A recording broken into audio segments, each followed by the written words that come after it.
Good evening, Dick.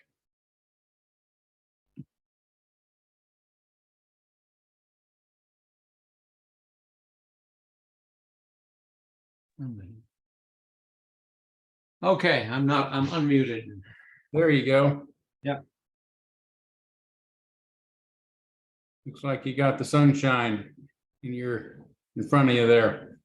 I do have some sunshine. I'm looking out a back window. Yeah. Yeah. And there's hello.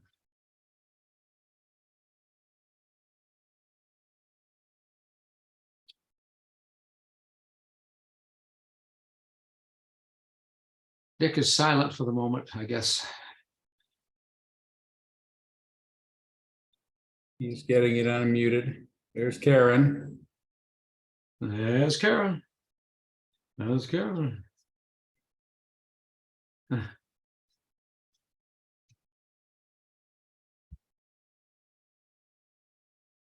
There, now say it again. We're in sunny Southern California. I was going to say, I see the sun on your face. That's great. Right. It's in the sun. You're Oh, probably that's wondering sun. where That's in the sun. world that could be. That's Yeah, you're- that's terrific.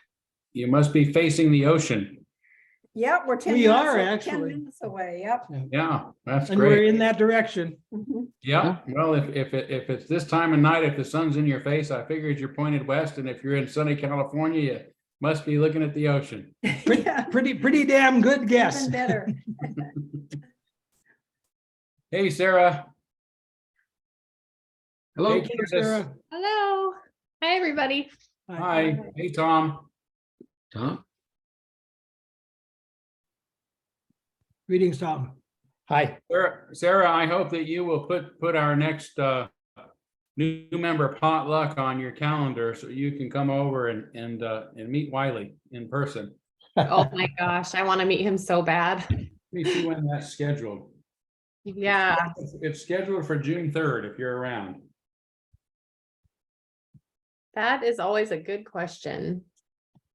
June 3rd, we are around. Liam, our oldest, has a basketball tournament that weekend, so I won't know the times of the games till a little closer. All right. Can I be one of those jerks who says You can be. I'm a big maybe? You can be, yes. It always depends on Kevin's schedule too, because if he's in town, that's one thing we can divide and conquer. And if he's out of town, I'm kind of 100% kids. Yeah. So Todd, yesterday we tried to join that now session and we had technical difficulties. It just. Oh, no kidding. Yeah.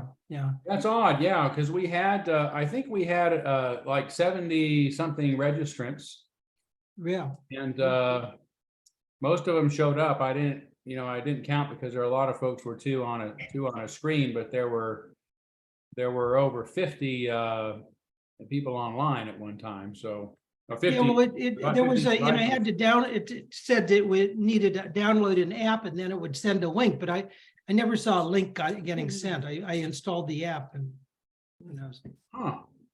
yeah. That's strange. Yeah. I'll have to look into that because I don't know that that's normal. I mean, it's possible others encountered the same thing, some maybe. Yeah. Wow. I'm sorry you had trouble. It has been recorded and I think it's online already, so Okay, great. it was very good, very good. Excellent. Actually, I hope it was. I think it was of interest. So is our gang all here?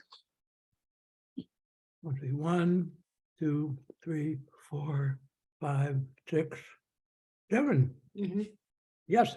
Okay, well, we'll call the meeting to order and ask for if there needs to be any amendments to the agenda for tonight. I would like to propose, I don't think there's anything on the agenda to discuss the proposed budget for 2023-24. Is there, Catherine? No. Okay, so that's very important. Well, we had a budget summit today and Rebecca reminded us we needed to get that approved before we can present it at the annual meeting. And I think this might be the last meeting before then. Yes, that's right. And I also know that kind of, well, yes, you're right. We have a lot to do tonight. So do we need to, are, without objections, shall we approve uh, Just the, presentation, yeah, of pardon the me? presentation of the proposed budget for, Yes, let's, boy, well, I think that, You just need, Catherine, you just need to add it in somewhere in the agenda after this item or before that item or something like that. And then you'll be okay. okay, I think that should be right after the GA delegates. sounds good. Okay, but really, anybody who can be short and still full of what's important to say, shorter is better for tonight because we have a lot to cover for sure. And do we have any amendments to the minutes? Okay, without objection, we'll approve the minutes. And Todd, opening words. All right, this is a reading from a book I've been into, the philosophers and pamphlets on philosophical thinking about the Enlightenment and how, the importance of how pamphlets got around in the coffee shops and really promoted it. But this is Montesquieu, from Montesquieu. So this is just a paragraph, but I thought it was very clever writing and a very clever means of criticizing the government at a time where it was very difficult to criticize and dangerous to criticize the government. The argument is presented in the guise of a series of letters sent from France to two Persian visitors, Uzbek and Rika. The device enabled Montesquieu to circumvent the censorship, pretending to be a foreigner, feigning surprise at things with which the French were only too familiar. His Persians begin by remarking on such strange customs as the French as cutting off their natural hair and putting on wigs, and reversing the Oriental habit of giving trousers to women and skirts to men. They go on to express delicate amazement at the more serious things. They describe Louis XIV as a magician who made people kill one another even when they had no quarrel, a king who had a minister of 18 and a mistress of 80, a pious monarch who contrived to increase the proportion of the faithful by diminishing the number of his subjects. Uzbek and Rika write also of another conjurer called the Pope, who makes people believe that three are only one, that wine is not wine and bread not bread, a gentle Christian who has people tortured and burned to death if they disagree with him on matters of the utmost triviality. Very nice. Well, for the president's report, the main thing I would like to say is that a lot of you have done some very heavy lifting, in particular Lynn and Tom, about all of the bylaws and all the interactions with around the amendments and things that we're going to be talking about later. But you know, the treasurer's report, Candace is taking on the role of secretary. Everybody's been really pitching in, and I want to say that my mom's precarious health is the reason why I'm really not going to have a mind for being here as president longer than just our general meeting. I just can't know what my schedule is going to be, and I'm kind of preoccupied with that right now. So I brought this up in an earlier meeting, but in case anybody's here that didn't know, that's my plan. But I just really want to thank the whole board for how wonderful you've been and doing a lot of difficult things. And we thought it was maybe going to be easier at this year, but I think that Lynn and Tom in particular have been putting in the same kind of hours that we were when we were meeting every Monday. So I want to tell you how much I appreciate that. So minister's report. Yeah, I think, I don't really have anything really of great interest. So I think I'm going to pass tonight. I've been pretty busy these past few weeks, but nothing I need to really report on. And in the interest of time, since it sounds like we're pretty busy, why don't we just move on? Unless Okay. there's any specific questions, I would just move on. Okay, then Candace with the operations team report. Okay, I may be, this might be redundant, the first one about the budget summit, because Beth is going to go over it. But I wrote up a little blurb about it. The budget summit 2 was held earlier today to adjust expenditures to match projected revenue for the coming fiscal year. The generosity campaign brought in pledges totaling $271,874. This is approximately $48,000 less than what was hoped for, although it is estimated that up to $5,000 may still come in before the beginning of the next fiscal year.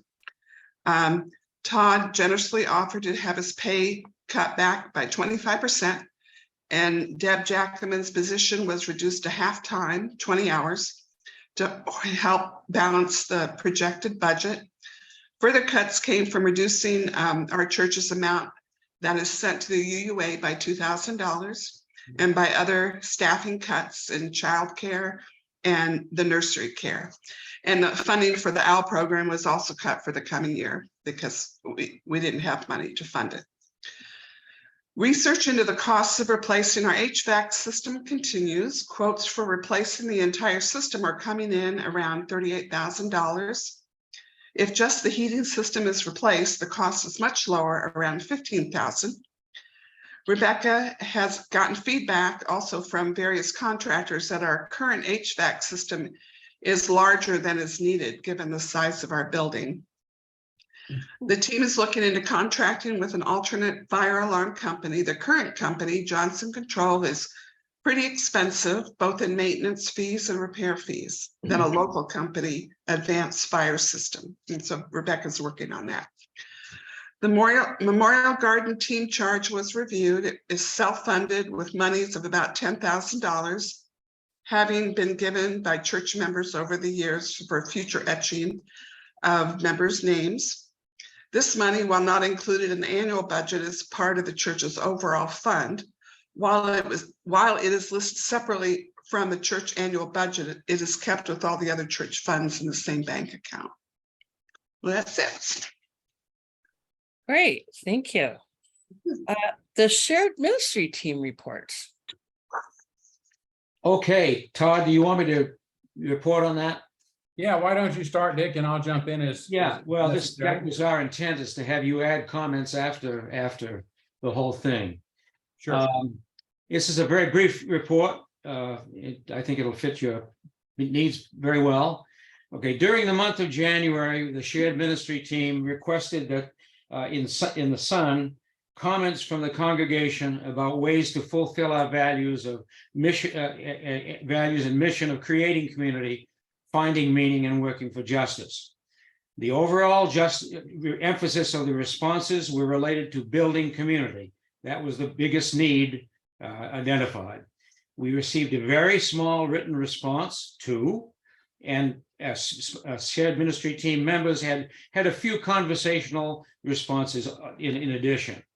One written response emphasized the need for building community by attracting new members through advertising and thoughtful articles in local and regional publications. A second written response called for a revitalization of community building events like the Partner Church dinner, and the previous Partner Church team has limited energy to put on the event. So they said, and though they are willing to help new people if new people move forward. In conversations, some people have asked, why not have one service with the implication of a bigger number of congregants? Reasons cited the embarrassment of having guest presenters to a very limited first service, the need to meet people with physical presence, and the frustration of the choir singing to a limited first service audience. And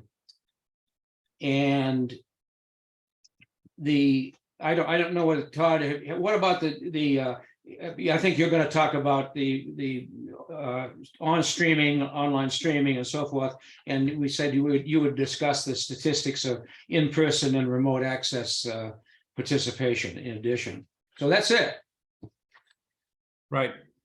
And I think the other thing that the team looked at in addition that was helpful was the survey regarding NAUA.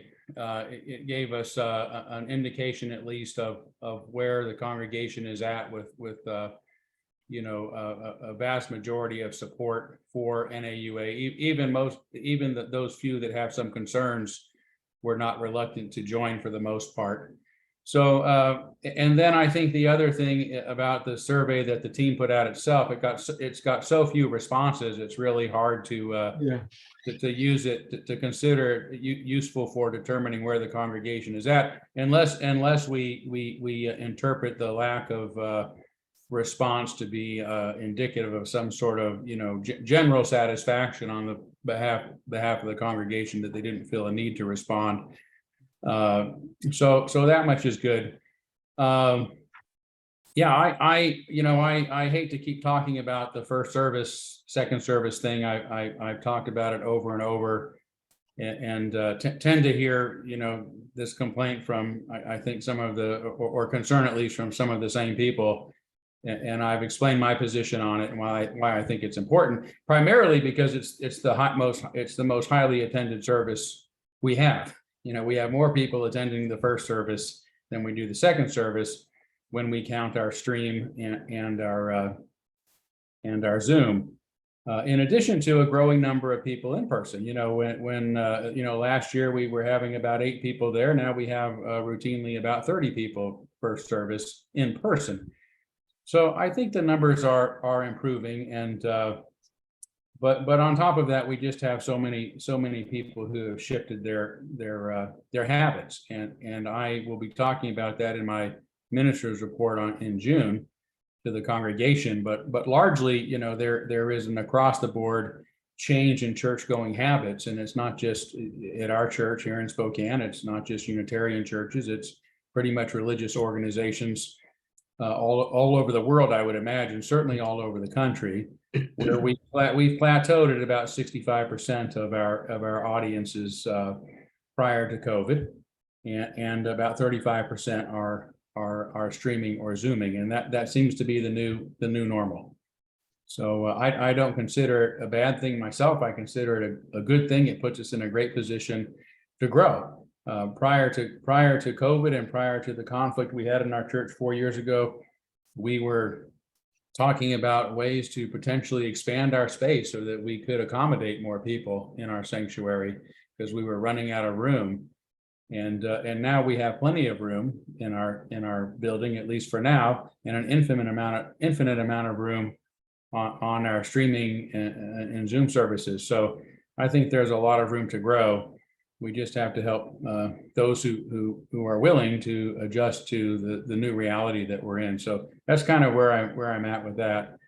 I've also heard a bit of the advertising. I really don't know of too many churches that have succeeded in growing by commercials. Perhaps there's a few bigger churches that will advertise for some special event they have, perhaps an Easter pageant or something. But for the most part, we grow by bringing in friends and word of mouth, and I think we're poised to continue doing so due to the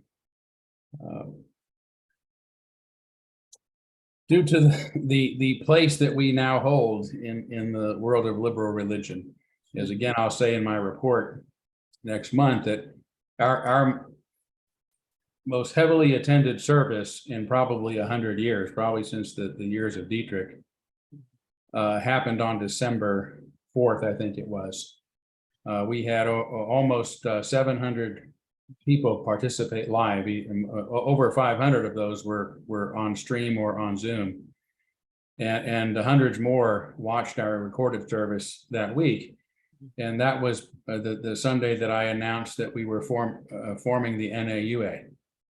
I don't know how they knew because I didn't promote it myself, but apparently word got out and there was enough interest for that many people to show up. So, you know, that's really, I think, the ticket if we want to grow is to continue to be the voice of what I think is reason and liberal religion in this world these days. And that's kind of where I am putting my hope, not merely to grow, but to preserve liberal religion. So that's kind of how I would respond to those concerns.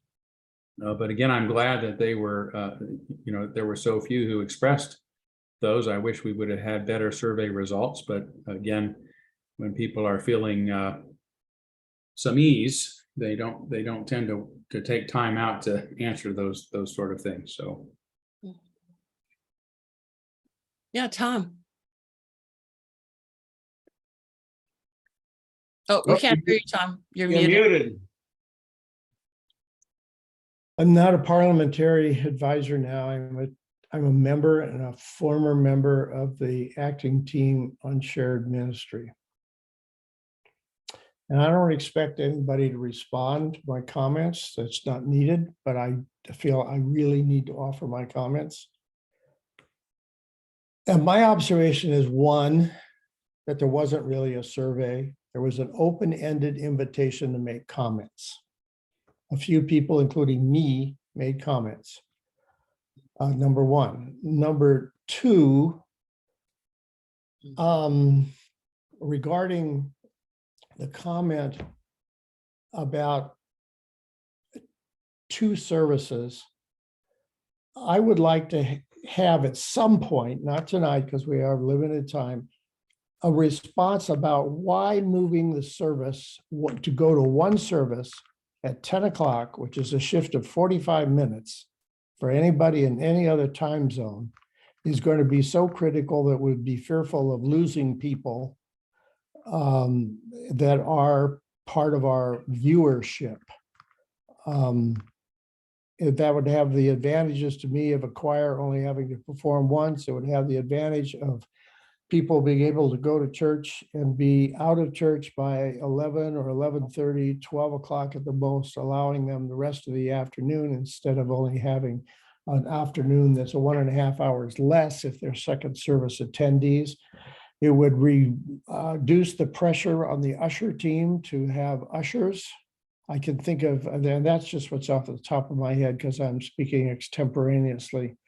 The other thing is that my concept of a shared ministry team, it was not even touched upon by what I heard reported to me.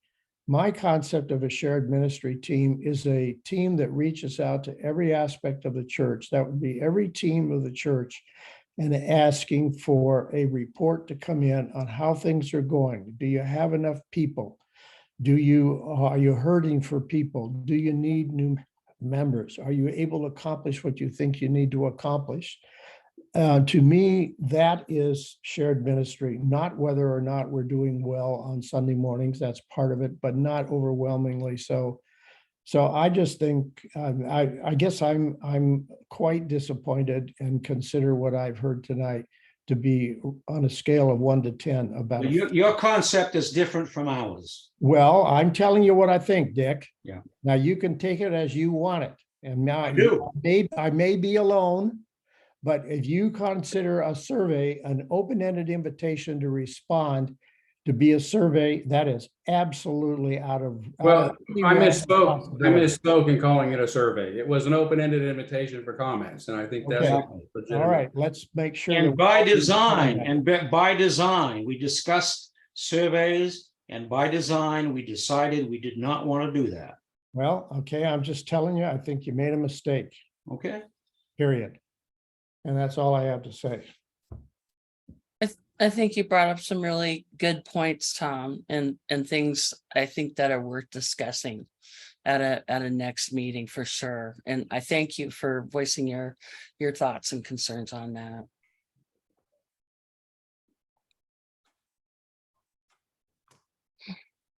Does anybody else want to comment before we go on to talking about the GA delegates? Okay, well, let's talk about the delegates for the GA.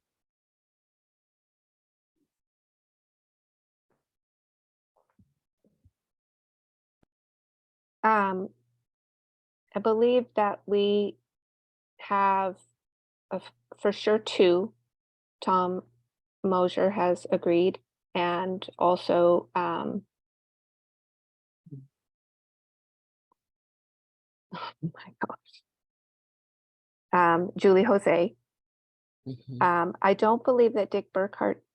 I'm not certain about Dick Burkhart. Do you know, Todd, if he No, he has not responded to my latest email asking that question, Okay. so. And so at our last meeting, we talked about board members actually at least being informed by Dick Burkhart whether or not he was a person from our church or from Saltwater Church who was going to be a delegate. But either way, he said that he would inform people who would be willing to sign in and vote of the time to do that during that week of GA. So we would need 5 people from the board then who are willing to register and sign in when it's time to go in and vote, because as far as I know, nobody responded to our email request for seeking delegates, which we sent out after our last month's meeting. There were no other takers. And the other people that Todd and I asked declined. What is the date again for votes? Date or There's date? usually like 1 vote a day. And I believe it's Thursday, Friday, and well, maybe it's just Thursday and Friday that the votes take place. And I'm pulling up my calendar to look at the week of GA, which is June 20, starts on Wednesday, the 21st, 22nd, and 23rd. And then usually I believe on Saturday, am I correct? Those of you who have been before, is Saturday the last vote, or is Saturday the service and then everything closes? Or is that a Sunday service? There's a Sunday service, I think. Can't remember. I thought we got to go in and vote for everything all at once. I didn't remember it being as painful as every day. Oh, it was painful. Well, yeah, I know. I don't Maybe I am one of the reasons that we did not get volunteers to do this. I did not speak very highly of my experience last year, and it was not fun. It was not pleasant. And I'm deeply hesitant to even give them a moment of my time to sign in and vote in their circus.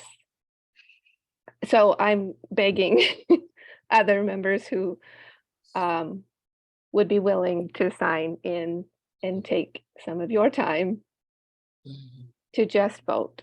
If we value that at all, it is our opportunity to say what we agree or don't agree with. I'm not even quite certain myself what the items for voting are yet this year. I haven't really been following the emails that have been coming in, but Dick has offered to keep anybody informed of any of those things. Well, I for one need to know how to register. And so some help from somebody who knows how to do that would help. And can you maybe share with us, because I'm one with, obviously, as you know, my personal issues. have limited time, so I'm one of those persons who ain't going to sit through any meetings, I'll tell you that. So it's going to be, what are the issues that I can vote on, and how long after, and what, is there a window that people can vote? And will there be a clear, precise, like statement of whether I can say yay or nay on it? Can you share that with me? Yes, there With will be a us? very clear, well, first of all, registration is very simple and I can talk you through that, Tom. It's just going onto their website and filling out a bunch of questions. Which is why somebody like Rebecca can't do that for us. Because they want to know all of your identity things. So there's a bunch of things to fill out for those kinds of things, but it doesn't, it's not complicated. It doesn't take long, but I can certainly help you through that. And then Rebecca will assign delegate credentials, basically. And then once that, mostly the things to read come by email, and it's actually not that part is not awful, and it's not all that complicated. Once the business meetings are over, then the ballot typically opened last year anyway, like around 3 or 4 in the afternoons, and closed at like 11 p.m. or midnight or something like that. I think I see Dick's head nodding, so you must remember that too. So so that part's pretty easy. And the ballot is super clear. You just click, you vote yay or nay, and then they give the results the next morning at the business So it meeting. doesn't sound too onerous. Yeah, That's not it's not difficult, really. Sorry, Dick, go ahead. yeah, I've done it in, past years, and I will do it again this year. And as you say, it is not too onerous, and especially if Dick Burkhardt gives us heads up, which I am counting on, you really can do it pretty efficiently and effectively. And it's clear that because we've never had a congregational meeting in which we've had a congregational position, that each person is voting their own conscience. Is that a reasonable assumption? That is correct, actually. This year, certainly. I believe last year we were all of a very like-minded, we had a like-minded approach. I'm not certain about that for this year. Yeah, we don't have a policy on it. So prior to, what's gone on the last few years, anybody who was kind enough to offer to be a delegate who was going to the GA would be a delegate, and we would say, please vote your conscience. We trusted people to do that. So it would really require some sort of board policy or even a bylaw that would require delegates to vote based upon input from the congregation.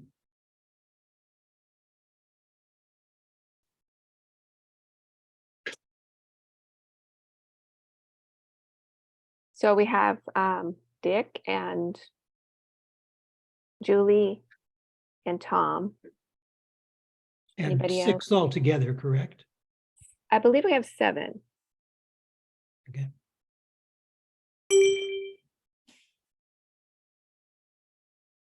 But if we don't have 7, we don't have 7.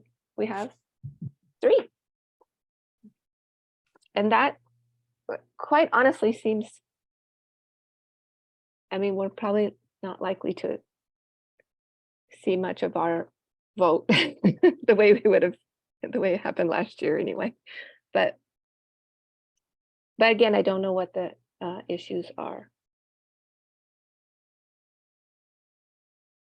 So we'll send those names forward then, Dick and Tom and Julie. And I'll help you get registered, Tom. I'll find out if Julie needs help too. Thanks. Thank you. So it sounds like we need to talk about the proposed budget, and Betsy as treasurer will be taken that away for us. Yeah. Do you need So- to share a screen or anything? Yeah, I would if you, but the host needs to make it possible for me to do that. So, Mhm. Mhm. Mhm. Mhm. Mhm. Mhm. Mhm. Are you doing that, Lynn? It says it's set for that you can share your screen, can you not? no, I get a host disabled participant screen sharing. Oh, okay, okay. I don't like super duper need to share it. I thought it would be nice. Nope, I got it. There you Okay. go. You should be able to do it now. Yep, there we go. All right. Share. Okay, so this is what Rebecca, can y'all see my screen? Mhm. Okay, Mhm. this is what Rebecca presented today in our Budget Summit 2. So we had Budget Summit 1, which is essentially represented by this column that has the most yellow in it. I don't know if you can see my cursor. So this was the proposed budget as of, I think we had that meeting on February 15th. This column all the way here, right before all of the orange stuff, is what we're having to do for Budget Summit 2. Essentially as a result of the pledge drive being complete, and we're reckoning with our income essentially and the results of the pledge drive. Candace did a really nice job of the summary, and Candace, you were there, and Lynn, others that were there at the Budget Summit, please help me with any details I get askew. The main points Candace covered, which are, as you can see right here, this is our adjusted pledges. We were hoping for this amount, 320K. We really have 271. Maybe up to 5,000 more may come in, as Rebecca indicated, but that's probably best case. So, and even so, that doesn't meet what we had hoped for back in February. So pretty much everything else in the budget is a result of shifting to that reality. So I'm not going to go through all of the yellows and so forth, I guess, except one on this page. And by the way, a quick overview of how you read these. Essentially, it's a spreadsheet, right? So all these rows over here on the left are descriptions of each of these areas of, in this case, revenue. So we're talking about income first, the stuff that we're receiving. And I explained these two columns, which are the important ones for our discussion. Budget Summit 1, what we planned back in February, and then how we're adjusting here after our pledge drive. So these are all the areas that we get income from. The big one, of course, is our pledges, and that's why we're adjusting, because it's a pretty big change. One other one I wanted to point out is that down here on the very last line of this one for income, we have, you heard us talk about this last year and possibly other years before that. We have essentially a short-term savings account in a way. We call it the budgetary shortfall reserve. It had about $80,000 in it at the beginning of this year. And we are planning to use a little of that, 20,000, to make sure that our budget balances, that our plan for income and spending for next year is balanced. So that's income and revenue. Any questions on that or thoughts or? So I'm just looking at that last line, the budgetary shortfall reserve, and I see in the second column, which is approved 22-23. Yes. This past year, that's at 35,000. So do I understand correctly that last year we took 35,000 from it? This year we're proposing to take around 20,000? Almost correct, Dick. We plan to take 35,000 if we need to, because this column is for a budget. It was for the Okay. plan. Okay. And I spoke with Rebecca about that today. We don't actually pull that money out of our short-term savings until the books close on the year. And then we know exactly how much extra we need to pull out of that savings account. So this is what we budgeted.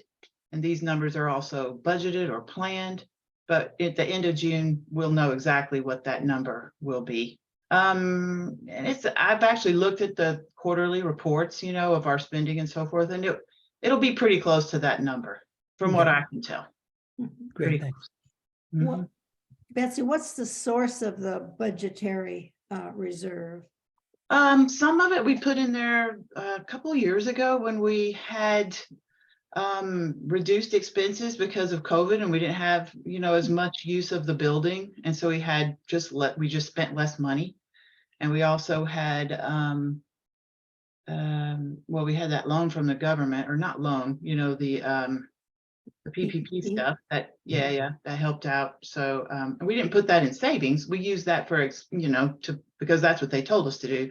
We used it for full employment, but it allowed us to save money from other places. And that's how come we have, this short-term savings kind of got bumped up. So, Okay. so did you say that there was like 80,000 there? And then out of that would be taken both the 35 and the almost 20, so like 55,000 be subtracted from the 80. Okay, Yep. got it. Yep. Thank you. Yeah, you got it. Right. See, it says it over here in Rebecca's note in this little orange, really orange, the orangish column on the right includes contingency. Currently, it says 79,750, that last little bit. That's what and again, it won't get, that 35K doesn't get pulled out until the books close on this year and we know exactly how much extra we might need, or we would need. So that would leave us, if we pull out 35, we'll have 65. So that means that we'll pull 20 out, for the next year. So that would be down to around 40. So you see how that works. Right. Tom, you And- got oh, go ahead. Yeah, no, Tom, I noticed Tom was wanting. Well, a question, because on this same line, 3012. Yeah. The budgetary shortfall reserve, if, and I'm thinking about this kind of as a moderator, if there was a motion that, for all of you to understand this, once a motion to approve the budget's on the floor, then that's a motion that can be amended. So if somebody said, I want more money in this expense line item, All right. the general rule is, well, you can't just manufacture money. So apparently the only place, if not exchanging money between line items, would be to come to this fund and say, oh, well, if we need $500 or $600 and the amendment passes to increase a line item of expenditure, then that would be a source it could come from. Is that right? Theoretically, yes. Would you clarify theoretically? I guess it's not theoretical. We could entertain motions to spend that money, I Okay. suppose. All right, thank you. I would argue against it, but I guess that's where the theoretical came from, Tom. We have lots of other ways, depending on the expense category that, somebody wants to, like you just proposed, shuffle and say, I want to spend money on something or other. This particular thing that we're presenting is the budget, which is the plan for how we're going to get income and spend revenue in a constrained, obligated kind of way, right? Meaning, for example, we had a big discussion today about that UUA fee and Spokane Alliance fees, which we are obligated to pay because of our membership in those organizations. There are all kinds of other special funds and, savings accounts and all kinds of other stuff that this church has that have to do with where we want to spend money and our values and all that kind of thing. That isn't necessarily in the yearly budget, in the yearly plan for keeping our employees, properly remunerated and our building taken care of and kind of the basics. So that's Betsy's little speech on the money. Tom's smiling, so that makes me feel good. Thank you. Maybe I'm just entertaining him. Okay, so on to real quick. I know we're supposed to. Sorry, Catherine, taking too much time. Let's see. So that was revenues, and then the next 3 pages are all of those line items that Tom was just talking about. So this is all the places that we spend money and plan on spending money. Candace again gave a really good explanation of the major changes that we're making to our expenses for next year in order to balance the budget. That is our objective. We're living within our means. And Todd has graciously proposed a 25% cut in his pay. And we have reduced Deb's hours by half down to 20 so that we can, those are the main kind of savings we have, and then various other things that Candace talked about, mostly around staffing, because of course that is our major expense for the organization. What else did I forget there, Candace, in terms of expense cuts? What else did you have in your summary? You're muted, Candace. Just the funding for childcare coordinator and nursery care provider, and then the OWL program. Right. Yeah.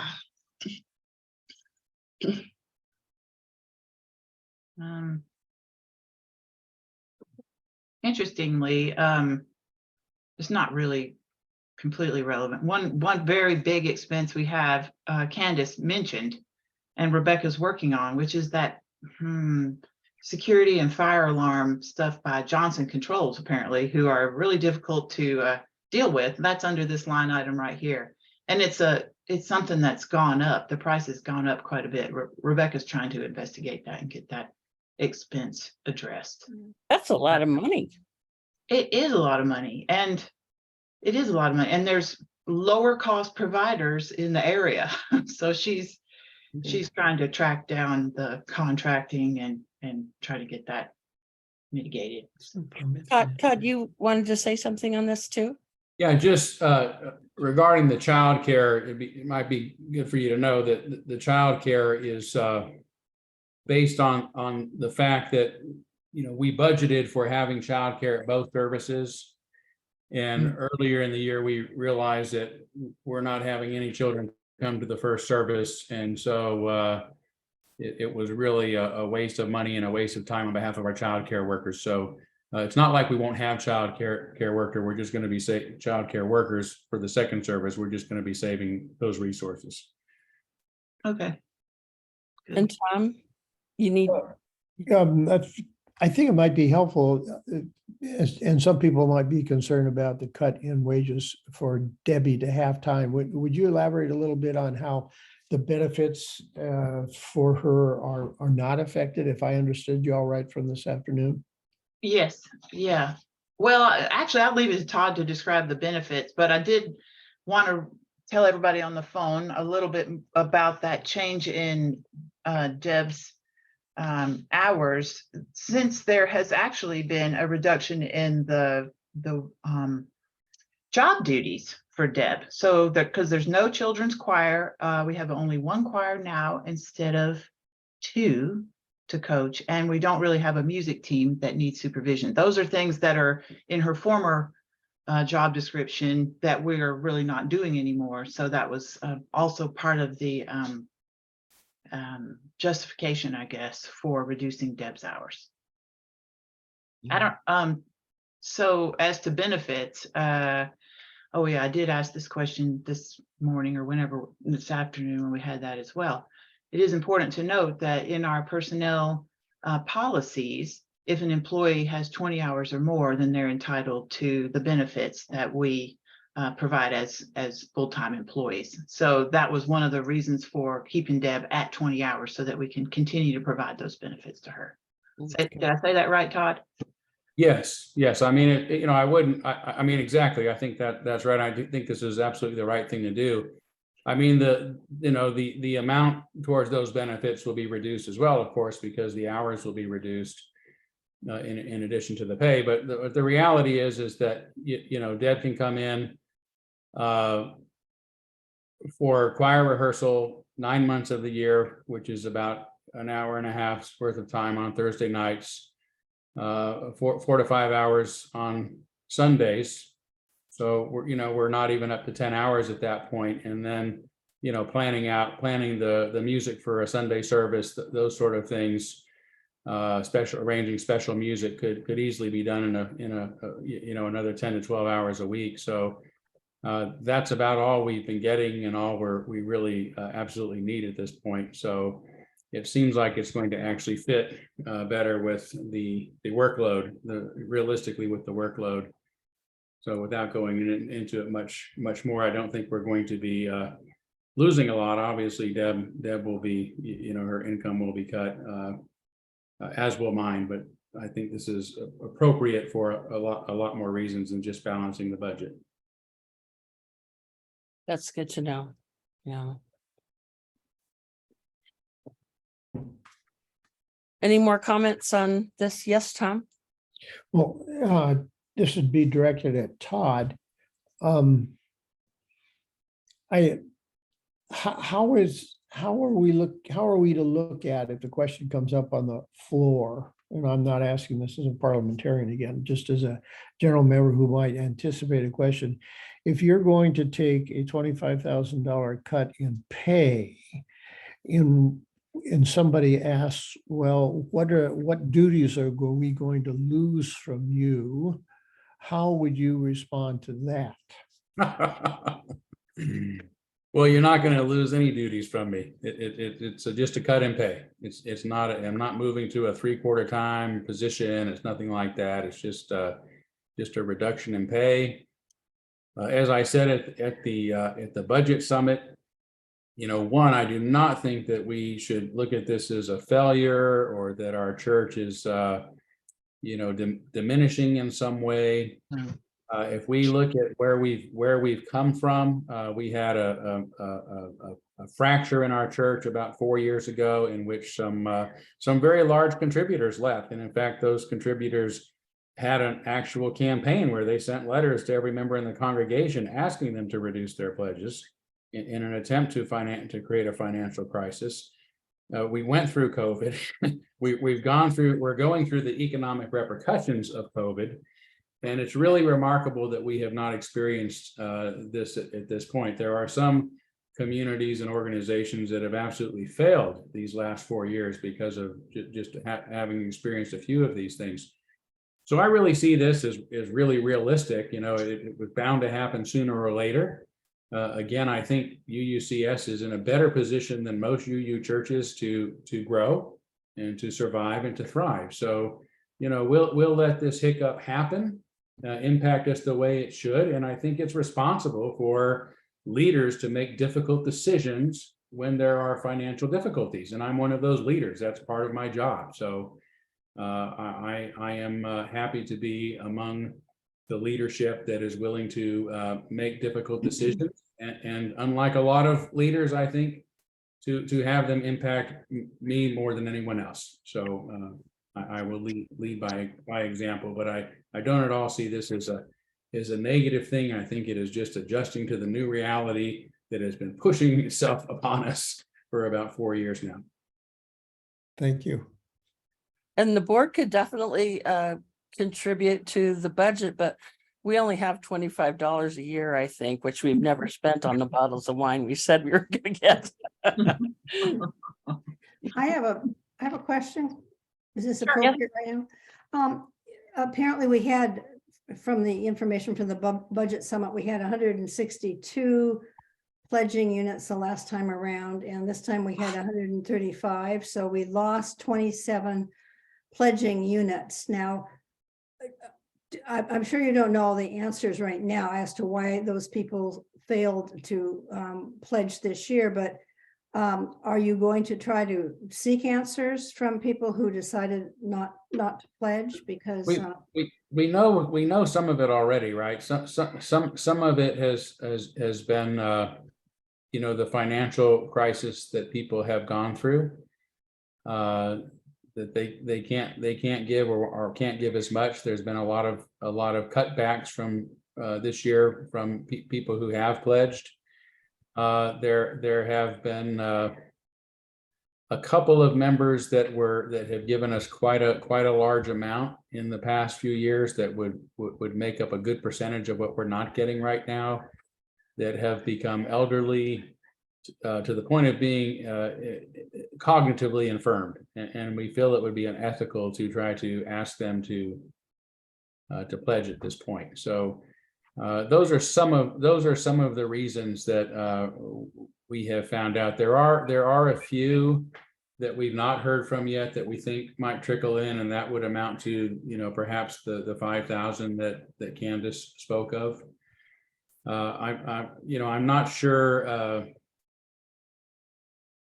who has left, why the number itself has reduced. I know more about why the amount has been reduced, but I'm not sure about that drop in pledging numbers. In some cases, I think it's a reduction in membership. I mean, we have had some members that have sort of just shifted off or decided not to come back, or hadn't been coming for a number of years and finally decided this year to say, well, I think that we're not going to be back. There have been a couple of members that I think last year, some contributors were not happy with some of the phone calls they got from our generosity team, to be quite blunt, and left in frustration with that. So, we've had a few different issues. I guess it would probably vary for just about every one of them at this point. I wouldn't say there's a trend or anything we could put our finger on to say this was exactly what happened for that, whatever it is, 15, 20 or so people who aren't pledging anymore. Mhm. Well, Rebecca said 18. 18 18. either did not pledge or died, essentially. So 18 without a pledge. And then you're right, there was she characterized it as about $20,000 of that aging out, I suppose. That was my terminology for it, but Mhm. Yeah, really just a couple of folks have had some serious, they're single individuals who've had some cognitive decline, and it's just at the point where it would be unethical for us to go ask them if they would give us money. So that is a big chunk of it.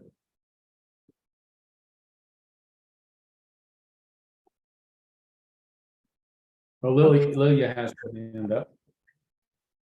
Hi, it's kind of a different direction than we were just talking about, but it's regarding the budget. And I saw that as the person that's always talking about OWL, I just really want to bring it up. And I know there's maybe nothing we can do about it at this time. I fully understand that money's tight, but the budget for OWL is 0 for this year from what I saw on there. And I know that really and I'm saying, bringing this up mostly because I'm still getting emails from like the whole team of us trying to put this together, asking for updates about what we talk about in these meetings. So that's why I want to bring it up, so that it's like on record that I'm advocating for my people and for our kids. So teacher trainings has now gone down to 0, the budget for that. And that's really, really what we need. And my mom, because I'm at my parents' house, had a really great idea. Like, I don't know if maybe we can do something like a special collection sometime specific to OWL and specific to that, and maybe fundraisers with, the one kiddo that we've got ready to do OWL. But I just really wanted to bring that up because it's disappointing to see a 0. And I know you guys understand the importance of OWL and all of our RE stuff, but it's disappointing to see. Yeah, yes, I totally understand. And one, that's a great idea. We could get that money in a heartbeat. I guarantee you people will contribute to that. But we'll give thanks to my mama. Yeah, well, she's brilliant. But I will also say, and I don't quite understand this, so I can't tell you why this is so. But Rebecca chose to remove it because we do need to present a balanced budget.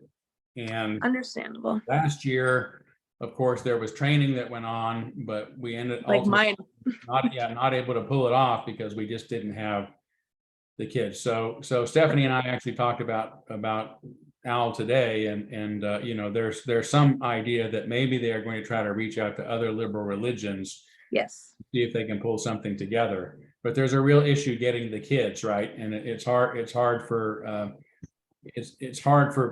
parents now to trust, especially here when they hear a church is going to teach sex education. So there's a lot to overcome to get the audience that we need to pull it off. So it seemed like it was better to remove it to balance the budget on the likelihood that it's not going to happen again this year, and then to find the money if we need it.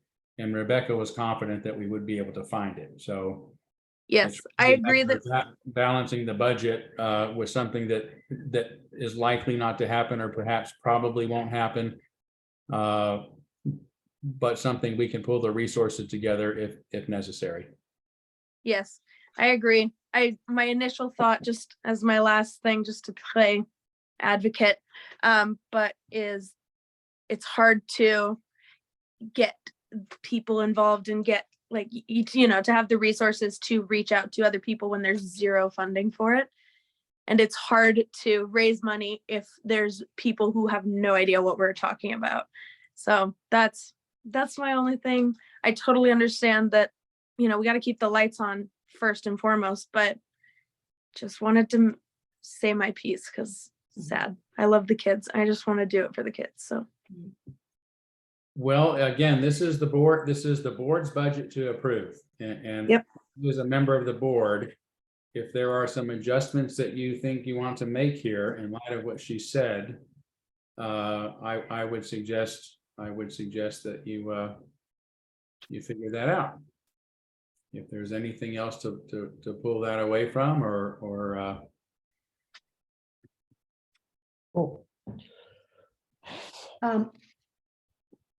I like the idea of a special fundraiser. I think really that's a really good idea, especially in the atmosphere of this country right now where sex education is being broadly attacked.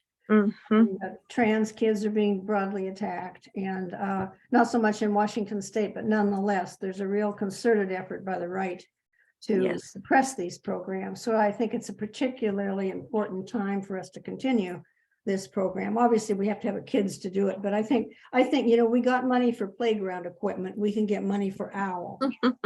That's a good point. Yeah. Lilia, I'm wondering if you or anybody on your team would be open to the idea of perhaps writing a brief article about how our church addresses sexuality in a much healthier way than sexuality is being addressed in Florida, for example. I think there might be some interest in an article in the Inlander in that, if anybody was up writing something like that. And then if we have any kind of interest, I think we could get that money somehow. With fundraising of some kind or shifting things. No, I was just thinking the same thing about, because somebody else had mentioned articles and, getting articles out about, I can't remember who said it. Somebody mentioned that earlier in this meeting though. So yes, I'm thinking the same thing, and maybe I can get my whole group to collaborate on an article together from multiple perspectives, multiple ages and multiple experiences, Yeah. And Lilia, if there's money that needs to be fronted before any kind of fundraising goes on, if there's something where you do need the money to promote, look me up, because I have a discretionary fund, and this is exactly the sort of thing that a discretionary fund is supposed to be for. So okay, it should be able to help out up front with any upfront cost. Good to know. Okay. Thank you for listening to my little piece. Sure. Okay.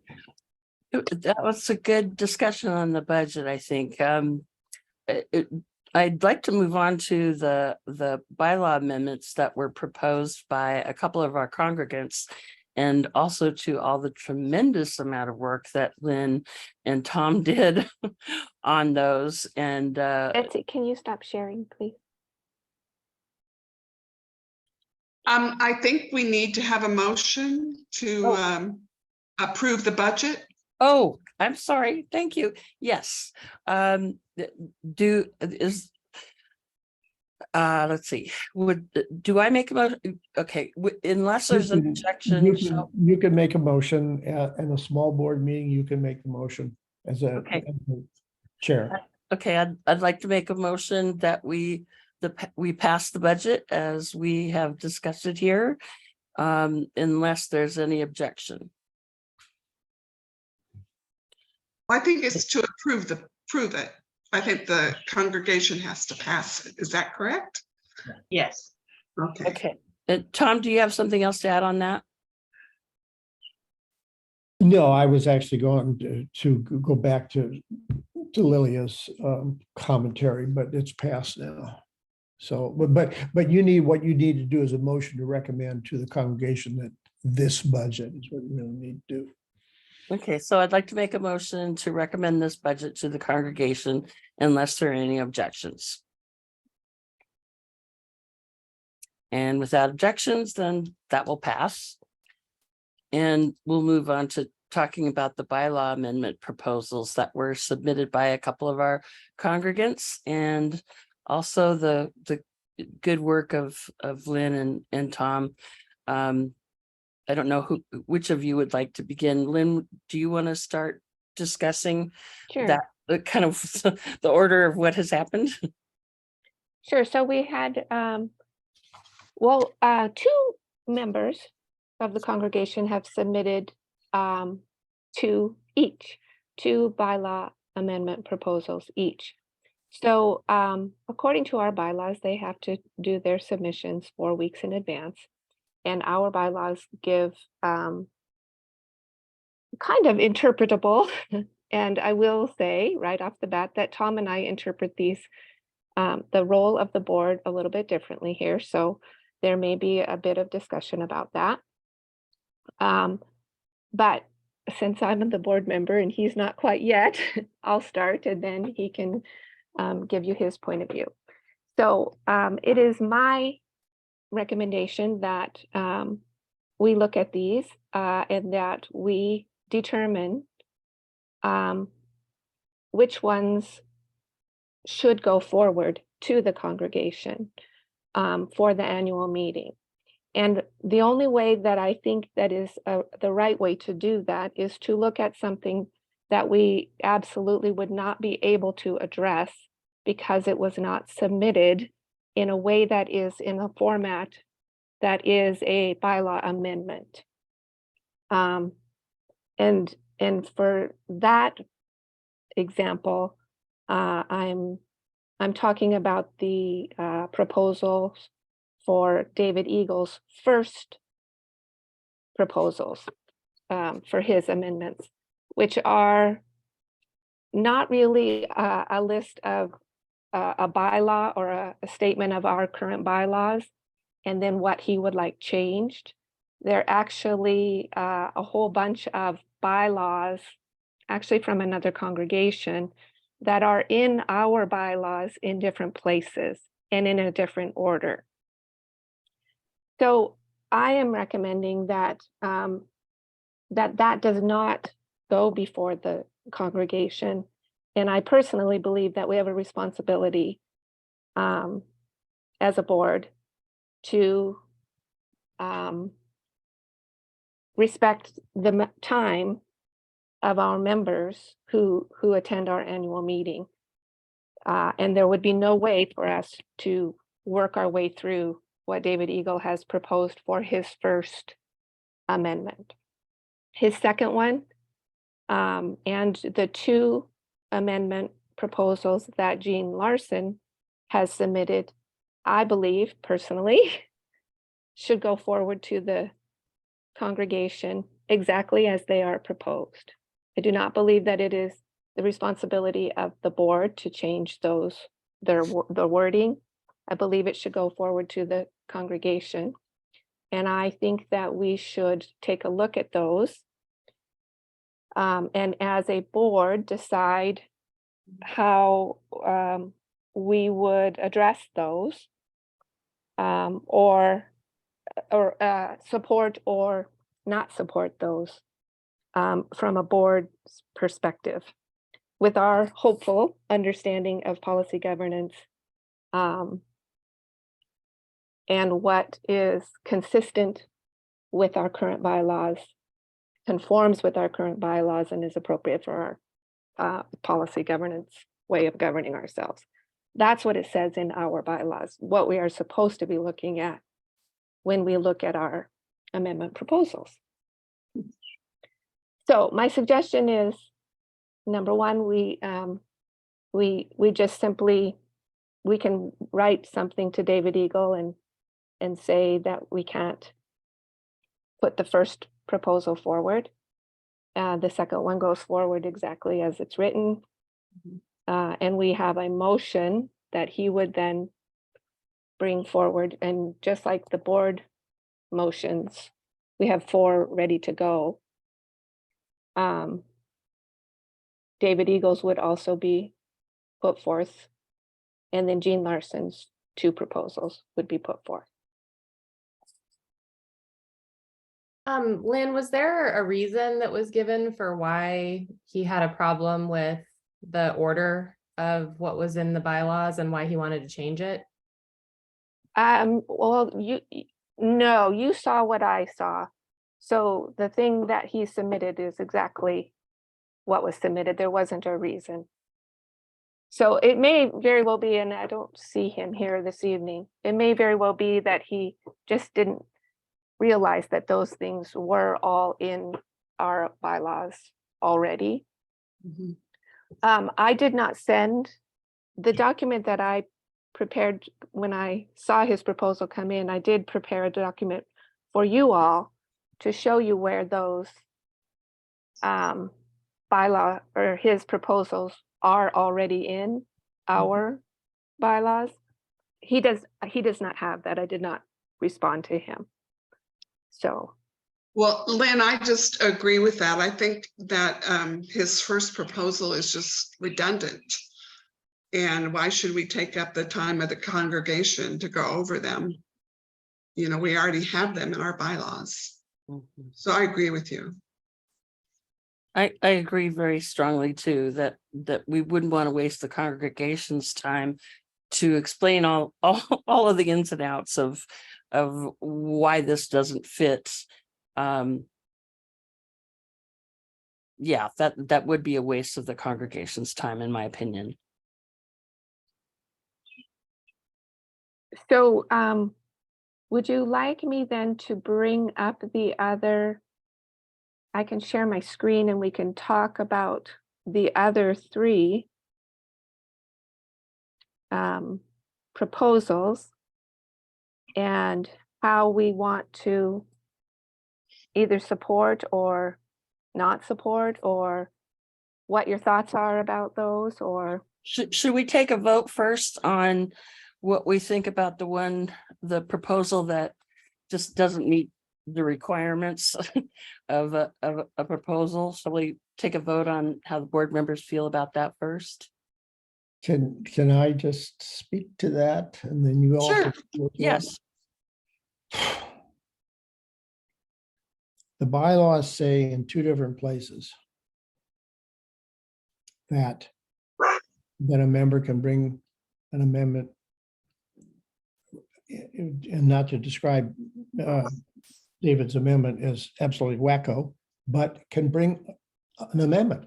If it happens to be wacko and crazy, the bylaws don't allow the board to rule that out. So when you vote to not bring up his amendment, even though it could strongly arguably be not needed, I have to advise you that you're being inconsistent with your bylaws. End of statement.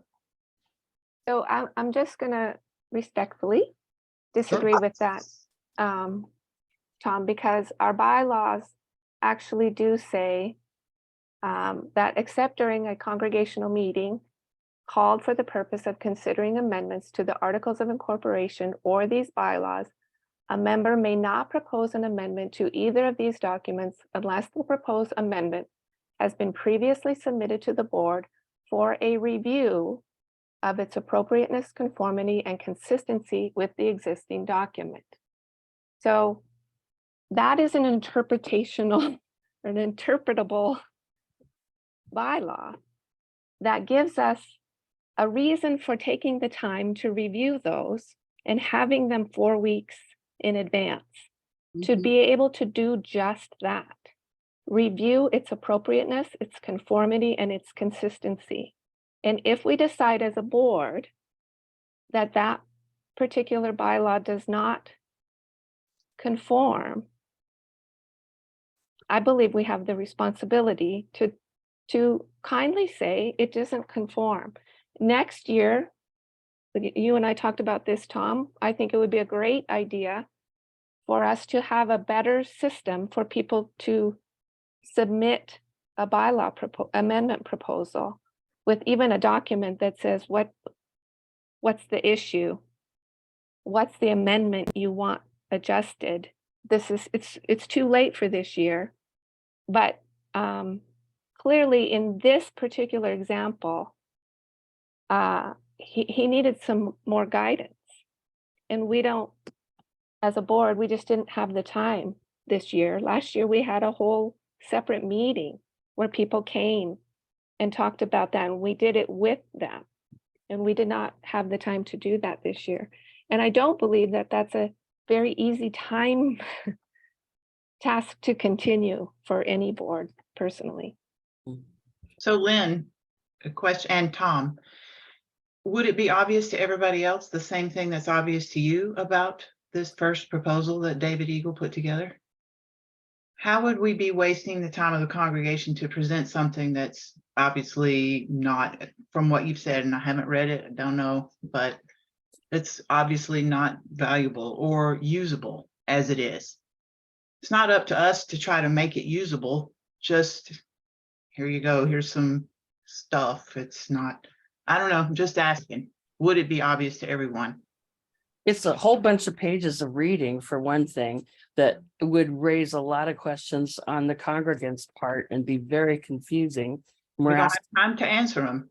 We yeah, have a certain amount of time, and I mean, instead of suppressing it because we can see that it's not usable, put it out there within a time limit that we have to discuss it or whatever, and say, okay, it's not up to us to try to make it usable, is what I'm proposing or thinking. So just put it out there. You got 2 minutes, David, or whatever, to make this work. I don't know, it's a thought. Then everybody can say, So yeah, my no. concern about that, Betsy, is these motions have to go before the congregation with 2 weeks in advance, right? So every single member of our church is going to get these motions, not with the board sitting next to them to say, okay, this one is here. This one is already here. This one is in this article. Can we Right, give so a summary that says, I mean, do we send them out 2 weeks ahead of time? Do we have yes, support? but we don't, I mean, yeah, if we have another meeting sometime and we have, who's going to do that? No, I don't want us to do it. I'm 100% on board with not making this usable, but you've already looked at it and come up with a recommendation, which is this is inconsistent and repetitive and already taken care of. And I don't think we need to go through and find every motion or every bylaw and say, this one's here, like you're kind of describing. Just put it out there and say, your elected representatives have reviewed this and have, come to this conclusion and recommendation, and put it out there like that. Todd, did you want to make a comment on this? Yes, and I'm an ex officio member of the board, so I'm not a voting member of the board, but I certainly have a voice on it. And from my perspective, I don't understand what the clause in the bylaws would be for if it is not for the board saying this does not conform to our bylaws. It is actually in conflict with them or contradicts them, right? So why would we ask the congregation to read pages of a document with no ability to discuss it and understand these problems with it in advance of a meeting, when in fact we're going to have to go through a great lengths of time to try to discuss why it doesn't fit, perhaps point out some of the inconsistencies and the places that it already exists. It is going to take a lot of time, and maybe that's what we need to do. But what is this bylaw for? What is the purpose of this bylaw if it isn't exactly for something like this?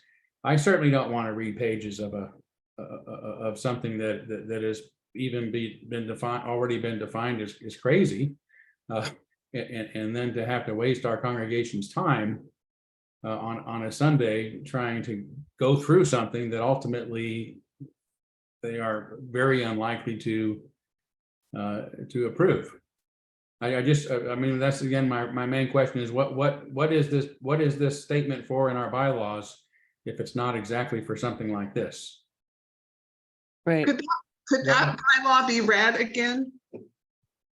What Lynn, was that? Sure. I'm sorry, I didn't hear you, Candace. I just was asking if that bylaw could be read again. It's in Article 16, Section 3. It says, except during a congregational meeting called for the purpose of considering amendments to the Articles of Incorporation or these bylaws, a member may not propose an amendment to either of these documents unless the proposed amendment has been previously submitted to the board for a review of its appropriateness, conformity, and consistency with the existing document. It's not appropriate, it doesn't conform, and it's not consistent. In my opinion. Well, and so just to, I guess, reiterate the agreement with that, then that's what you would need to report to the congregation. That's And kind of what I'm trying to say. and recommend a rejection of it. And there is a couple of parliamentary, procedures such as making a motion. If that motion even makes it to the floor, if anybody seconds it, then it would be that there could be a motion in the middle of that immediately, almost immediately, by anybody, including a board member, to postpone this indefinitely, followed thereafter by a vote to call the question. So there are parliamentary procedures to handle this.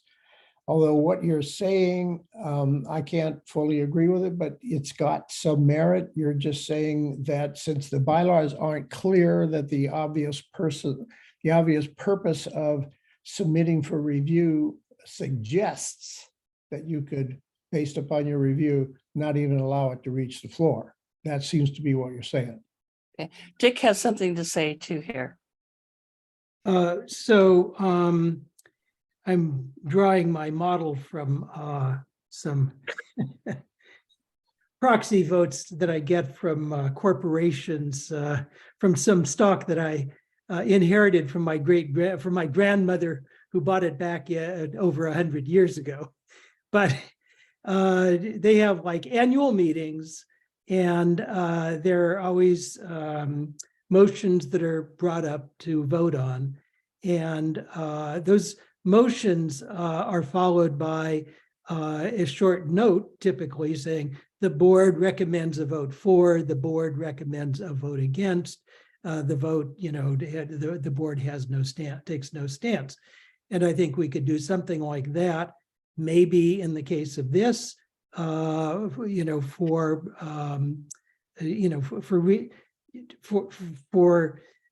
reasons of poor confirmation with our current bylaws or something like that, but just give some reason. That is, put it on, then give the board's recommendation, because the bylaw just says that we review it. It doesn't say what we do with review. Well, this would be something that we do with review. I would wholeheartedly agree with that for the other three proposals. I am suggesting this one not go out to the congregation, because I believe it will cause way more confusion amongst people who are unfamiliar with our bylaws than it will, and that will be very harmful. People will look at this and say, oh, we don't have anything in there that says who calls a minister or who fires a minister or who's in charge of this. Really? That's not in there? They're not going to go back and read all of this. They're just going to think it's missing. And if the board says this does not conform, is not consistent, it puts it out forward at all, people will say, why doesn't the board want that? Can we not cite the bylaw that you're making this judgment based on the one about conformity, consistency, and the third word.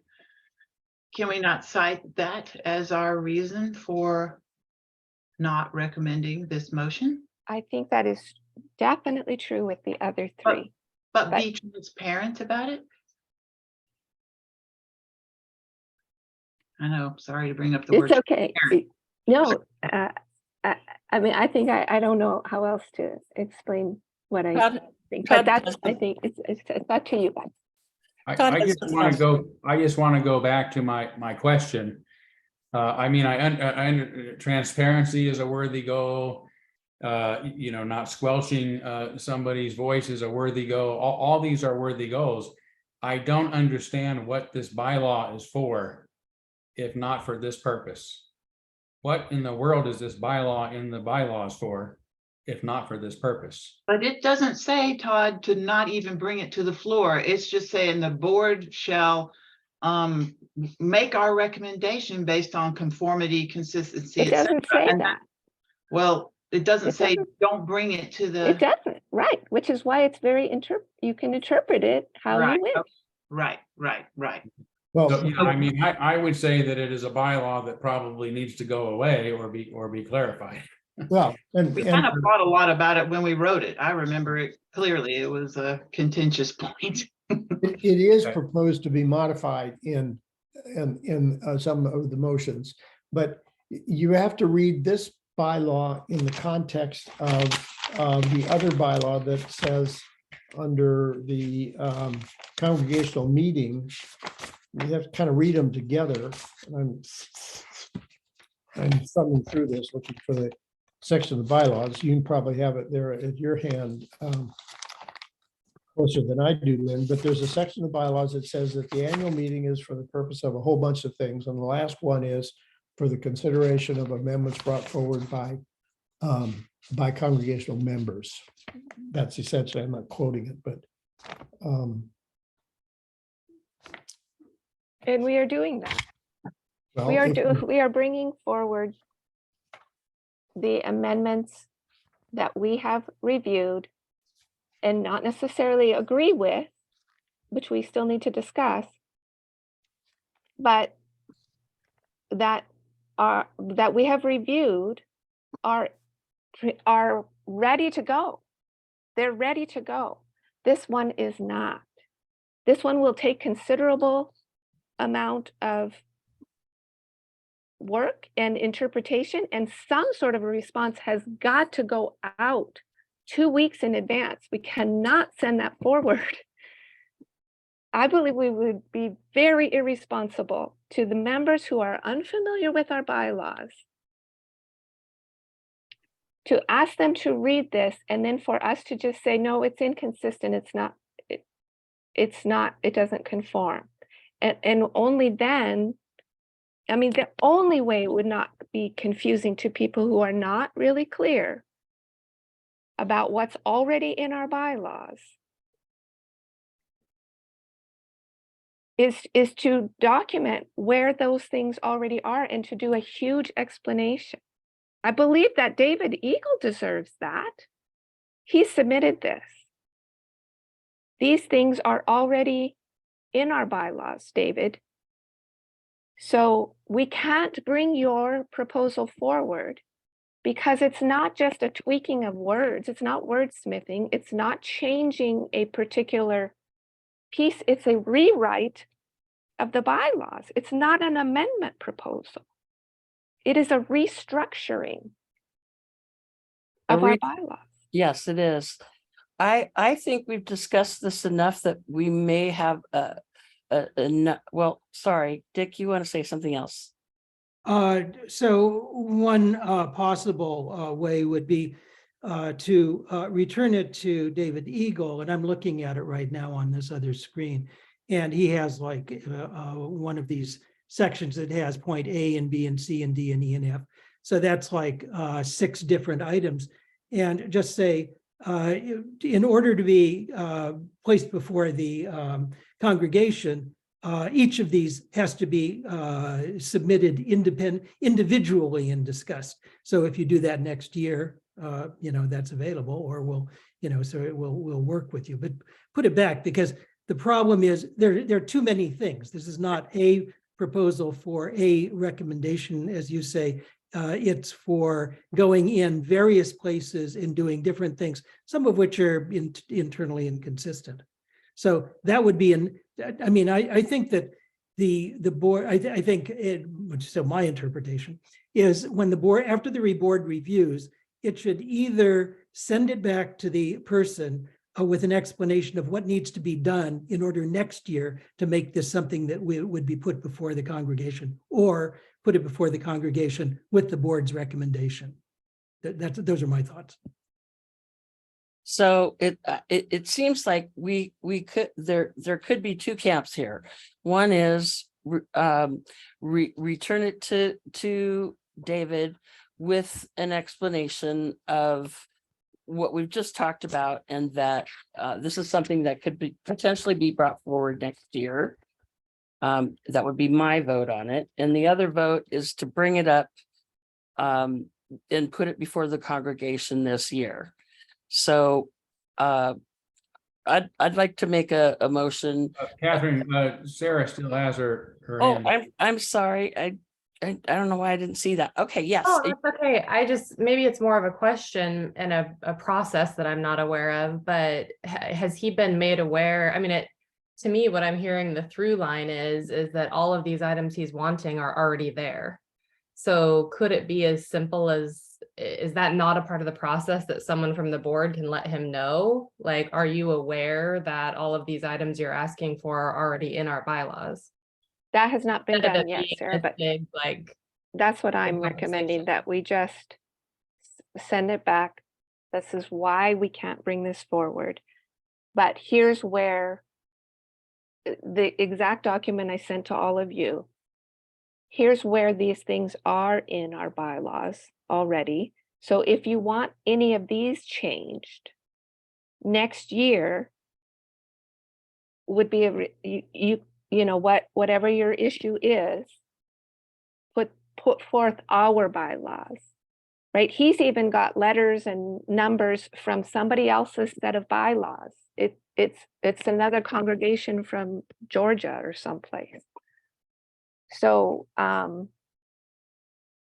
yes, I think that we absolutely should do that, to send something back to David to just explain, this is where these things are already covered in our bylaws. And if you want to submit something to amend one of these issues next year, here's where you'll find it.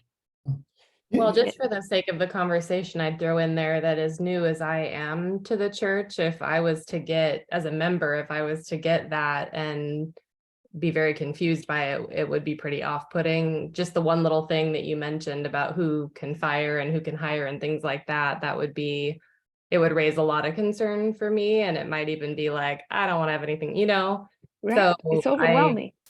I don't know if it matters, but I would agree with, at least sending the response back and just saying these things already exist, and it just seems redundant and, in a kind way, but. In the spirit of what you all seem to be talking right now, if I try to get where you're at rather than where I'm at, if you responded simply that you've reviewed it and it isn't consistent with the concept of additions and deletions of our existing bylaws, and therefore it needs to be resubmitted at a later time in a manner consistent with additions and deletions of our bylaws. And when one tries to do that, you're going to find in most cases, other than wordsmithing, there isn't any substance in the damn thing, frankly. Yeah. But we won't say that. Yeah, it sounds like we're in agreement of a nice letter to David and letting him know why and what he can do about it. And I think that's a responsible action on the board. And I would like to, I would like to take a vote. Is there a motion to send a letter to David about this and ask him to submit it in another time if he chooses to? Anybody want to make that motion? So I will make a motion that that we I'm not sure how to phrase this, that we respectfully deny the submission of David Eagle's first proposal and send him perhaps my the document that I sent to all of you. Yes. I kind of like Tom's suggestion with those key words in there of additions, deletions, because we're asking, I think what we're doing is asking David to do the work, Yes. right? To So not put it to, into the format, find the bylaw you want to delete and okay, replace with yours. So the addition, deletion thing, I think are keywords. I'm just really amending your motion, Lynn, not to. I love it. I Okay. love it. This is called committee construction of a motion. Yes. Okay. So, okay, I guess I could make a motion then that we send a letter to David and let him know that, that we are returning his first proposal, because it does not conform with the structure of making an amendment to our bylaws, and he would need to quote the bylaw that he wants to have amended, each bylaw that he wants to have amended, and could submit it at a later time to the board for consideration.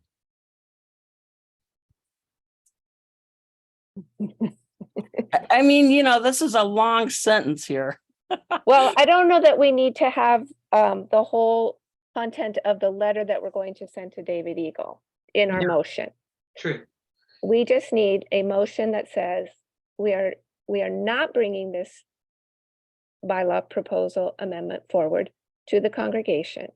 I'm making that motion, and that we send a letter to David Eagle explaining why and how to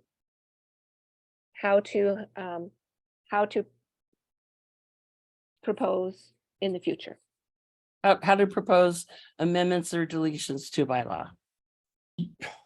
No? You don't need to tell him how to do a better job. You just need to say why. I mean, I'm trying to get down to the bare parliamentary stuff. And you don't owe anybody how to do something better. Only why it doesn't conform and is not consistent. That's Only my, why? So we're going to write, we're going to send a letter explaining why David's proposals are inconsistent and don't conform.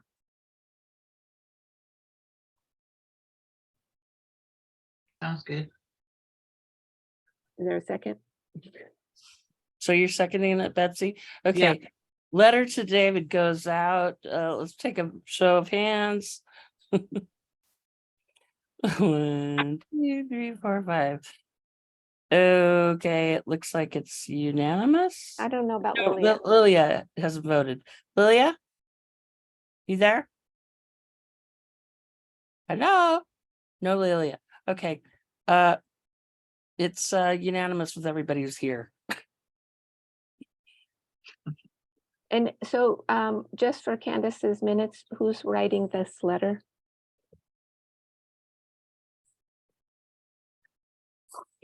I just wanted to say I was in the bathroom, but I'm with you guys on my vote. So sorry. Lynn, do you think you could, I mean, you got all this stuff. Do you think you could just pare it down to what we're saying here? It's easier to do in writing than I think I've been finding it on the fly to state verbally. And see how confusing this is? We've wasted 40 minutes on this thing. Think about how awful that would have been for the congregation. That's my opinion. Is that all right with you, Lynn, to send Yeah. him a note? Okay, thank you, Lynn.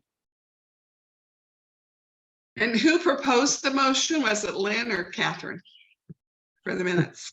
I think Catherine did the final one. Okay, yeah. Okay. All right. Okay, now, the other proposal. And I wonder, for all of these proposals, I like Dick's idea of whatever we put forward that are proposed amendments by congregants. Perhaps we want to say the board takes no position, or the board is in agreement with this or disagreement with this. Does that sound like something we want to do for the other three? I would recommend that absolutely we do that. Okay, That's my opinion, that we should absolutely come forward with really good reasons why we believe we should either be for or that the board does not support something. So the congregation really hears what's on, and maybe we might be, if we're split, then we're speaking as individual congregants, I would imagine, at the meeting. But if we're not, and we're speaking as the board, then I think it sends a really good message about what works for a board or doesn't work for a board. okay, good. So my example can I start with the next one of David Eagles? Sure. The way he submitted it was beautiful because he proposes, he gives his reasoning. So to provide for the role of the chief executive in case there's no senior minister for any reason, or no chief executive at all for some reason. He states the current wording of that bylaw, which is Article 10, Section 4, says the senior minister, as set forth in the ministerial agreement, shall function as the chief executive of the church, including oversight of the staff and the operations team as set forth in the ministerial agreement. And then he makes his proposed amendment. And he says, in the event the UUCS has no senior minister, the board shall appoint someone to be acting chief executive, and the chair of the board shall be the acting chief executive until the board makes that appointment. So he did that one so beautifully. I mean, I'm not in agreement with it, but I think the proposed amendment is nicely presented, and it's a definite starting place. So I will very briefly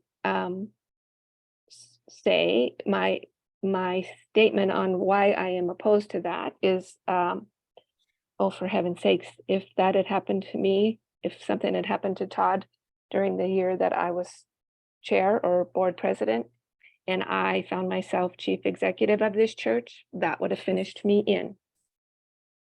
I would no longer have been standing.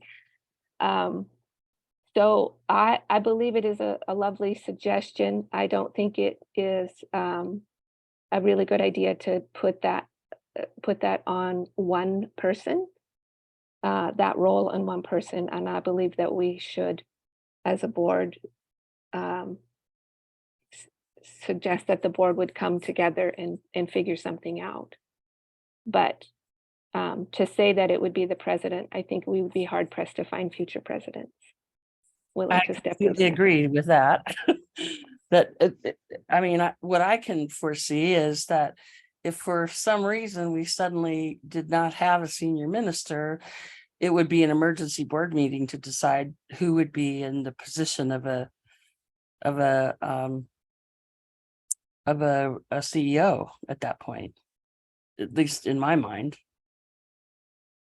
I actually proposed something in my response back to you, which I don't know whether in the meeting, David would withdraw his motion and make the following motion. I gave you a suggestion, quote, "In the event the church has no senior minister, the board shall, as soon as reasonably possible, engage the services of a person or body to fulfill the duties of the chief executive, including compensation as may be needed." But That's- we are not here to change his proposal or to offer other suggestions. We are here to decide whether or not the board agrees with this one. And then it is up to the congregation to, and maybe it's you, Tom, or somebody else on your behalf. As the moderator. Because you're the moderator, I understand. But that is not our job tonight, to come up with alternatives to this. It is our job to bring this forward and to decide whether or not we are in agreement with it as a board. And it might be that one of us suggests something different, and even Tom's proposal. But all we have to do is decide whether or not we are in agreement with this. Right. Hi, I'm- Wiley. It's Todd's new doggy. So I'm not in agreement with it. Is anybody in agreement with it? No. No. Okay, Candace So- had her hand up, Catherine. I'm sorry, who? Me, Candace. Oh, I'm sorry, Candace. that's okay. You know, if we're without a senior minister, I think the board should come together and figure out what to do. I don't think it should go to one person. I think that's too much. Right. And that, you know, that's what the board is for. You know, it'd be an emergency situation. And I don't think the board president should have to do it. I just think the entire board should have that responsibility to make the appropriate decisions Yeah. in that event, that we would not have a CEO. Right. And Dick, you have something to say too? Yeah, no, I concur entirely.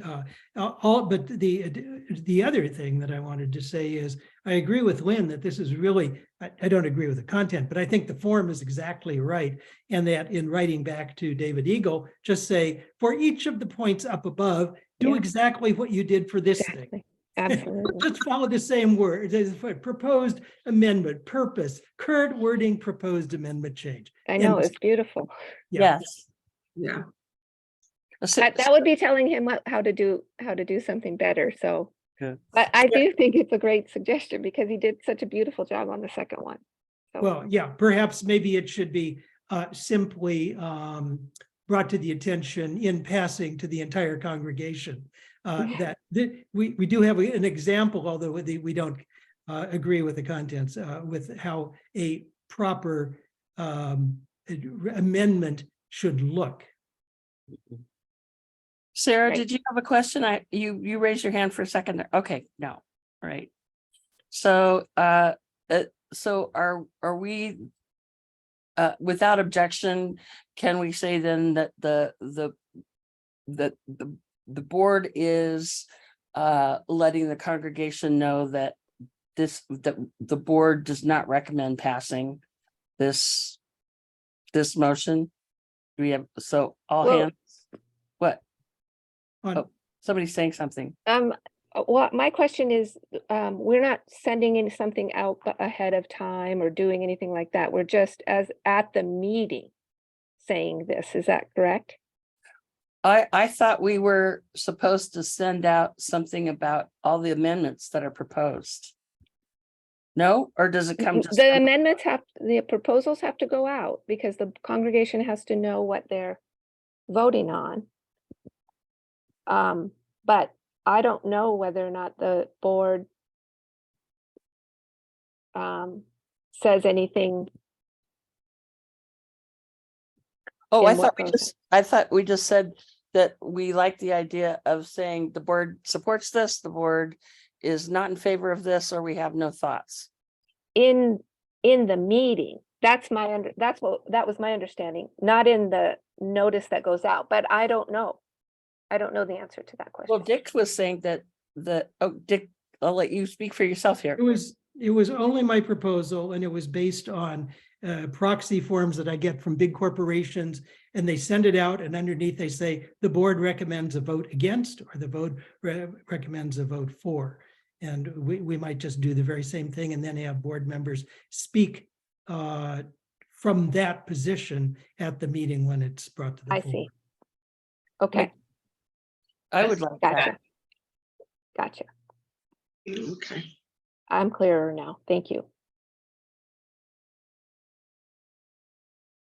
Okay, shall we discuss the next proposed amendment? Okay. The next one is Jean Larson's first. And she believes this could actually be in the category referred to as the housekeeping amendments. At the end of Article 4, Section 1, she would like the words added as set forth in Article 16. So what that sounds like then is Section 1 says an annual meeting of the church shall be held during the final month of the fiscal year 2, and it has a long list of the things that we do at the annual meeting. And then at the end it says, consider such other business as may properly come before the congregation, such as bylaw amendments, which have been submitted to the board in sufficient time to be included in the formal notice of the meeting as set forth in Article 16 is the addition.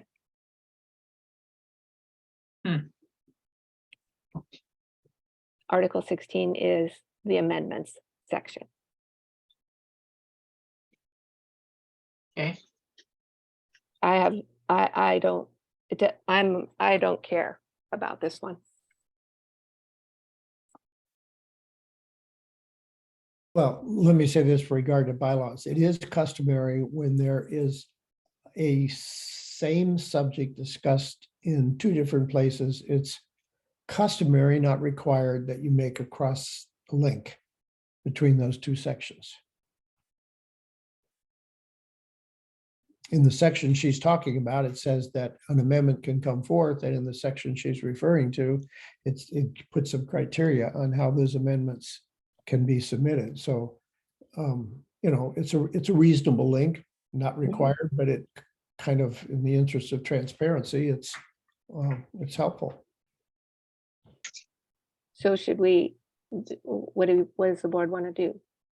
Put it forward and say we agree? Or have no opinion. Yeah, I'm good with putting it forward and agreeing with it. Yeah, me too. If it makes it clearer for anybody, that's a good thing. Then you'd want to add that, if you're going to do that, then you'd want to actually add it to the housekeeping, the board housekeeping motion, or it could stand alone and just be added, just be a standalone amendment. It would speed things up if it was in the household amendments, then you wouldn't have to take the time to consider it separately. I know, I agree. I think it would speed things up, Tom, but it didn't come from the board. And so I am in favor of keeping it separate. And it's a really great example of somebody bringing something forward, a congregant bringing something forward, and the board supports it. And I like that people see that. Cool. Either your choices, your choice. Mhm.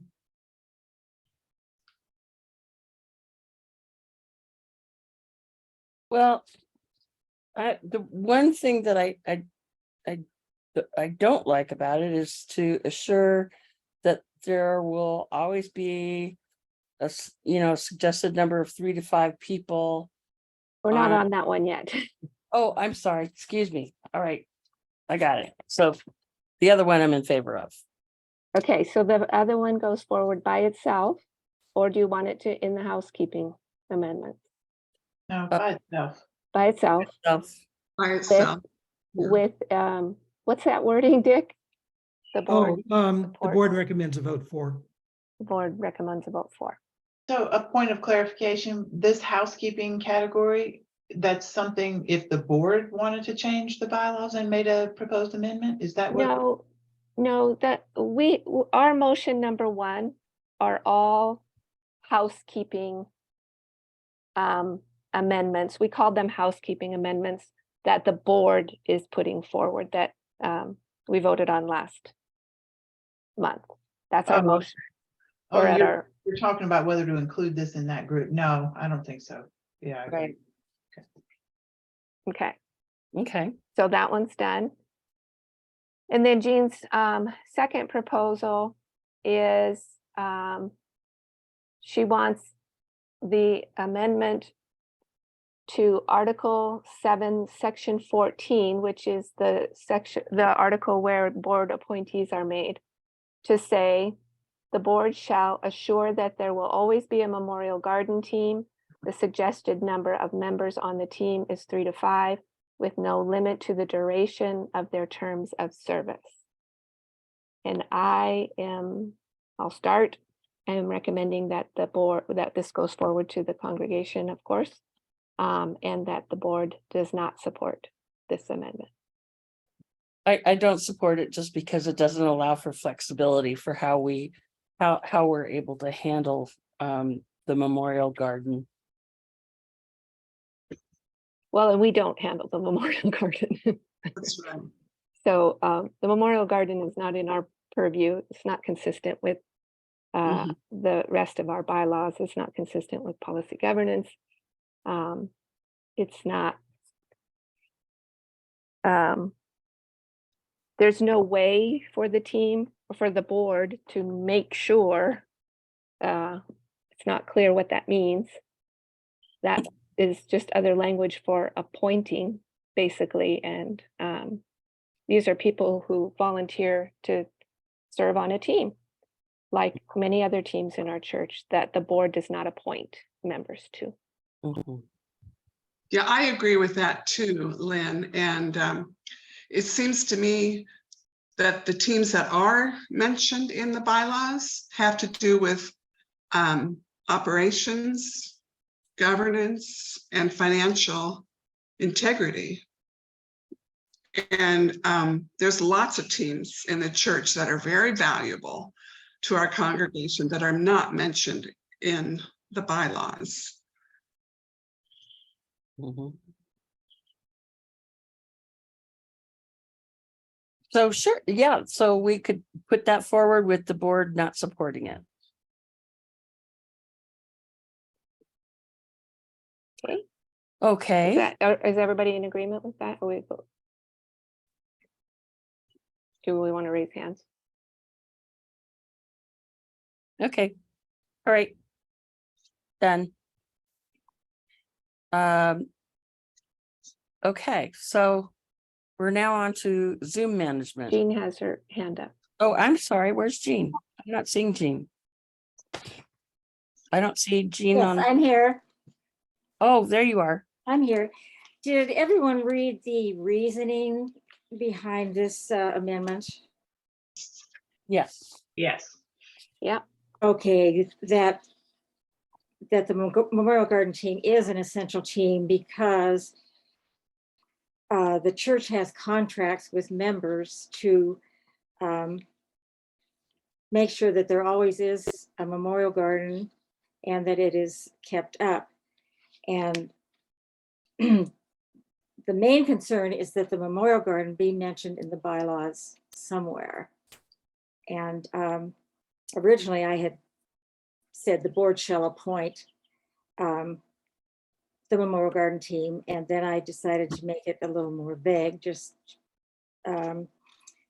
say assure that there will always be a memorial garden team. And so they don't have to appoint the people, but maybe they will, they could, well, I don't know how they would get the team there, but they would figure out a way. Well, My view on that is, our policy governance model distributes power among the church, among the different teams. And I don't think it serves the church well at all to have the board responsible for a team that doesn't is not involved with governance or finance or the day-to-day operations. I mean, where do you stop? Then do the lay leader team, does that get mentioned in the bylaws? And the usher team, I just don't think it makes sense to add teams to the bylaws that the board is responsible for. Todd, you have something to say on this. Yeah, I hadn't heard Jean's reasoning for this before, and I would disagree with the way this is presented at this point. But I think she's absolutely right about the fact that there are people's ashes who are there, that their names have been written in stone. And there should be some assurances that we are going to have no matter what, that is going to be maintained as long as the church is here. I mean, what happens if the church goes away? As a matter of fact, that might not be something that we can deal with, but that is a memorial garden where people's ashes have been infused into the ground. It does seem like there needs to be something that assures the maintenance or the ongoing maintenance of the memorial garden, or the operations team, shall not fail to make sure systems are in place to oversee the ongoing care of the memorial garden. And that's what, so what might happen is we may at some point have, like a lot of teams, the teams go away. We can't get volunteers who want to take care of this. It would be up to the operations team then to say, well, okay, do we have the money to hire somebody to come in and maintain it periodically, or that sort of thing? Or is this something that shifts over to operations itself as something that has to happen? But I mean, I could foresee a time in the future, it's probably unlikely, but there could be a time in the future where there's an incarnation of our congregation that has forgotten about the memorial garden. Maybe they just think, oh, this was a nice fountain, a nice little garden somebody put in here. Hey, let's mow it over and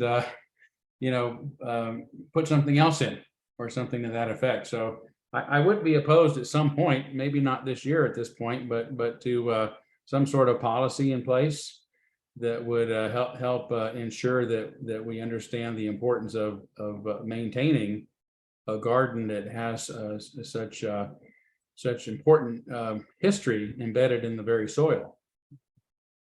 I agree that it is very important. But I guess what I'm wondering is, should this be in the bylaws, or is this something that more properly within our governance style belongs as a policy, perhaps within the operations team? Okay, we've got Tom, and after that, Lynn. Well, I'm trying to be a parliamentarian here, and I did try to give you some response on this. And one thing, if the importance of recognizing a memorial garden is of importance, then a simple statement of somewhere in the bylaws that the church will see, something to the effect that the church will see to the existence and maintenance of a memorial garden, period. How it gets done, many ways. As Todd just pointed out, like a number of teams in this church, because of lack of personnel, lack of volunteers, it could all be done by outside contractors. Outside contractors can fix the irrigation system. Outside contractors can groom it and weed it. Outside contractors already do put engraving on the stones. Outside contractors could do everything in place of, you don't need a team. It's nice to have a team always. But by putting it in there, you're kind of obligating the board to make sure there's a team. And the only other places in the bylaws, this is the bylaw, the parliamentarian part, where the board sees to it that there's people on a team, is when a team is actually an article in the bylaws. And in the document I sent to you all, I identified all the articles that identify teams where the board actually appoints people or sees to the functioning of the team. So, you know, my thought is kind of similar to Todd's, and that's if you want to make sure, and this would be something to come back at a later date or somehow emphasize the importance of having recognizing a memorial garden and that it be maintained in perpetuity, or however you want to say it. But those are my thoughts, kind of relating to the big picture of the bylaws and policy governance. Thank you, Tom. I'd like to add that the Memorial Garden group is really not just a team or a committee. They are stewards, shall we say, as should be the board. And so I didn't give this group of people a different name because we use teams in this church, but it doesn't really fall under the definition of a team that can come and go and be approved by the operations team. It really needs to be a group that is permanent. And it's been in existence now for 20 years. Both Judy Gammon and myself have been on this team for 20 years. And I can pretty much guarantee that the people will be, that are committed to this process and to the garden will be long-term members. And so it won't become a problem for the board. But I just wanted to throw that in. Right. Lynn? Well, I'm going to speak now as a member of the Memorial Garden team and tell you that this proposal did not come from the team. It's coming just from Jean. It didn't come from the team, although we all believe that we are quite essential. And we recognize the importance of the team, the work of the team, and the stewardship that is involved with the role of maintaining and not only maintaining the garden for the people who have already passed, but keeping the contracts in order for the people who have already made contracts with us, who will eventually be placed in the memorial garden and have their names etched in stones. We could not do that work without the operations. Without operations, we cannot do that work. We are not our own little business. We don't have our own checking account. We don't have our own bank account. Our funds are held within the trust of the church, and the contracts are all covered, kept in trust with operations, not with the board. So when the team talked about it, there was no consensus of, oh yeah, we need the board to make sure that to make sure of anything. What we really need, we do need to make sure that we keep our promises to the people who have contracts with us. Yes. And we could not do that without operations. We would never go to the board to say, we need something from the board, which is why it didn't pass out of the team to come and bring this forward, this bylaw amendment proposal to the board. You'll notice that the chair of the team, Linda Green, did sign this letter. Yes, but she also voted no during the team meeting, so. So is this something that really the team might want to come back with a better way of dealing with the church's responsibility to be stated somewhere in the bylaws? I don't think so. I think that the proposal is coming from Jean and a list of people who have signed that proposal. We bring it forward and we decide as a board do we support this or not? Is this a board issue?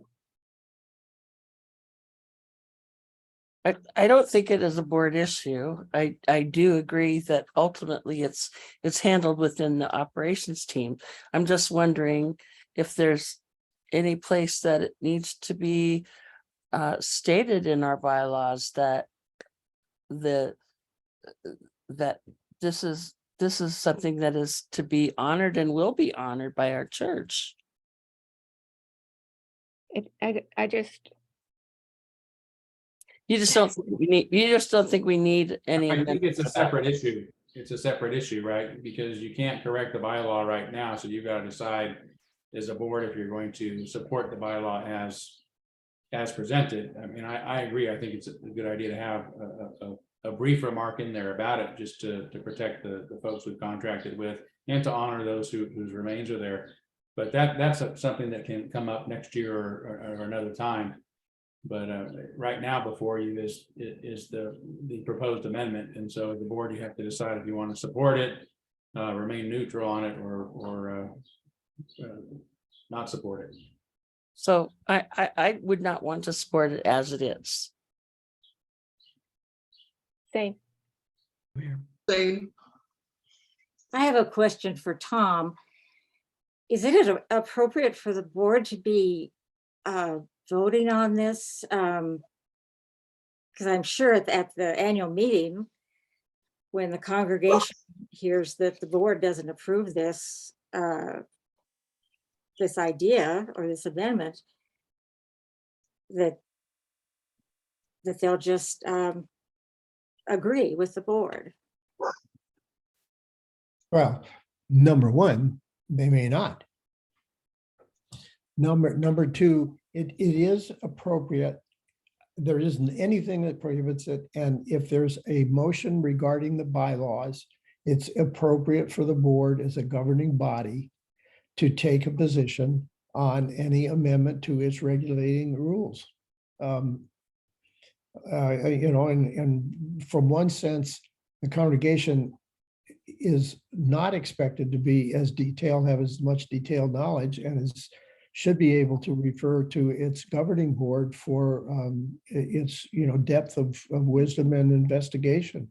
So yeah, as with all the other amendments, to say it's inconsistent with the bylaws, it creates a conflict or whatever it is, that's the duty of the board to report things that most congregants probably would not have knowledge of if they didn't have insight from at least the thoughts from their board, not that they have to agree with it. Dick has something, yes? Yeah, so when it goes before the congregation, the recommendation for or against is a summary recommendation. People will speak. And at that point, they'll offer their rationales. People who support this will speak and offer their rationales. Board members can speak, offer the rationales, referring to our discussion here and so on. And the congregation has a chance then to decide. And I think that that's the way that it should be. And typically, the person who makes the motion, in this case, Gene or David Eagle in his case, gets to address the motion first. And one of the things I was going to propose as rules for the meeting, which presiding officer, does, and the rules have to be agreed upon, is, 2 minutes for each person, alternating pro and con, et cetera, et cetera, et cetera. But that the motion maker would have an extended period of time, like 4 minutes or 5 minutes, to make their case for their motion. And that's a common courtesy often extended to a motion maker. And those rules that I will propose will, should be approved by the congregation, so everybody agrees to, the game plan.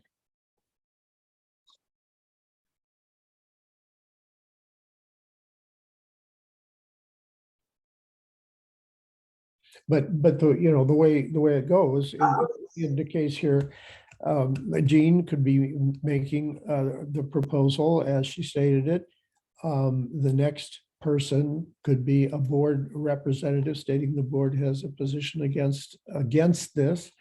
And for these reasons, and then if that exceeds a couple of minutes, then there could be somebody else speak in favor of the motions, and the second board member or could then say, continue the discussion about what issues the board found with it, and even what suggestions could be made to make it acceptable to the board or more acceptable. So it looked like earlier what we had is at least we're settled on, as the motion is stated right now, the board is not supporting it.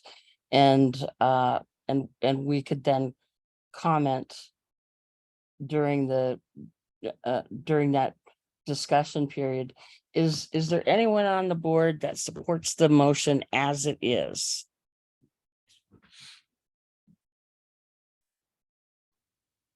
Okay, then we'll just then say the board is not supporting that amendment, and then we'll discuss our reasons why at the meeting. Okay.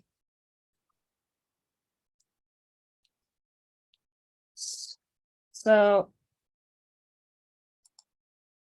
I think we really need to talk about Zoom management, the technology and voter authentication, etc. And for that, Todd probably knows best, I would guess, some of what's required.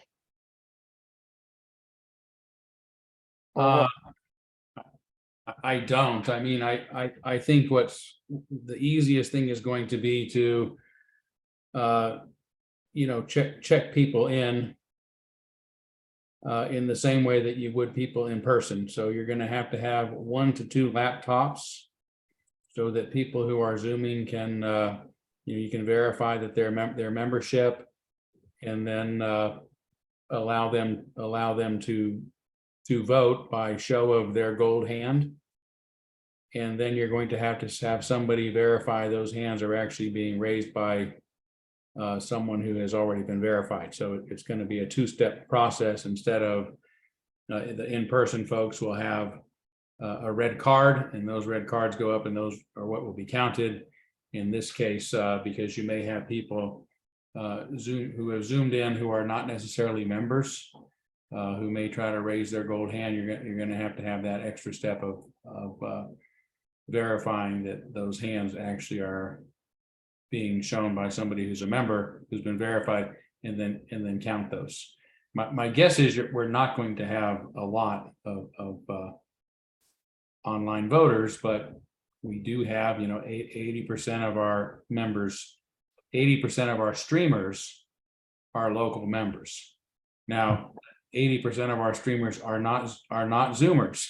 So it may be that they won't, just simply shift over to Zoom. That's a lot harder for some people. So I don't imagine it's going to be a big deal this year, but I would have at least 1 laptop and 1 or 2 people, 1 or 2 board members there to monitor it and to sort of share that burden. And again, I don't think it's going to be a huge deal, but it could be. You could get, a few more people on it than we normally would on a Sunday morning. From the standpoint of me as a moderator,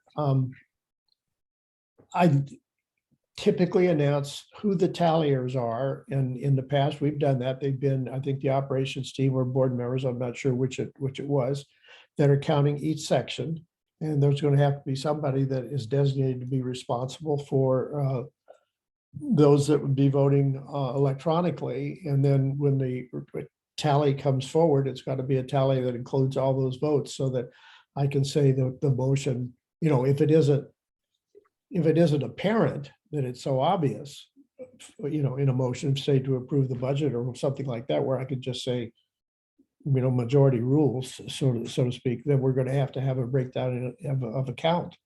So we do need to have, as Todd says, something in place to make that happen. Dick, you had something you wanted to say on this? Only that I agree with Todd, or my sense is akin to Todd's, that it's not going to be a large deal this year. Unlikely. I mean, I do expect there will be people who remotely participate. My comment is aimed at those situations where there might be two people, possibly more, but on one screen, and there should be some way to accommodate them. Exactly. And that might be by using chat. So some thought needs to go into that.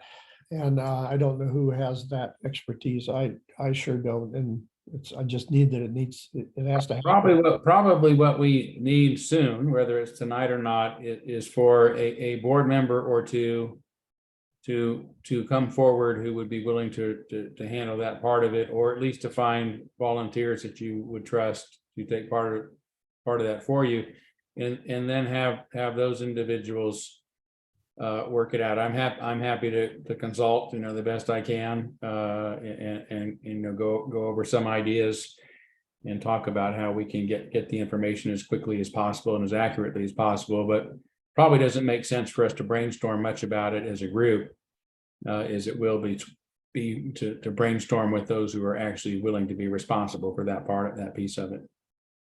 I'm absolutely happy to, I mean, I have a decent familiarization with running Zoom in a large classroom setting, but not with voting and stuff. So I'm happy to bring would I bring my own laptop and just, I'm assuming the signal is decent enough in the sanctuary that I could log on to Zoom there. Yeah. And check people in, and I would like to make sure that we are sending out some notice that reminds people or invites people to attend in person as much as possible, unless, of course, there are distance members or are unable to participate in person. Because we just don't want to get carried away with people who wanted to do it for convenience. But I agree, it's not likely to happen. So I'm happy to be that person. And we'll see if we need another person. If I can't count the votes, I'll grab somebody. Okay. Good. That's great. I think that covers it. And it may be that you just have to have, the easiest thing is to have, if there are two people in one window, to say, would you both please raise your hands so I can get a visit. Yeah. Right.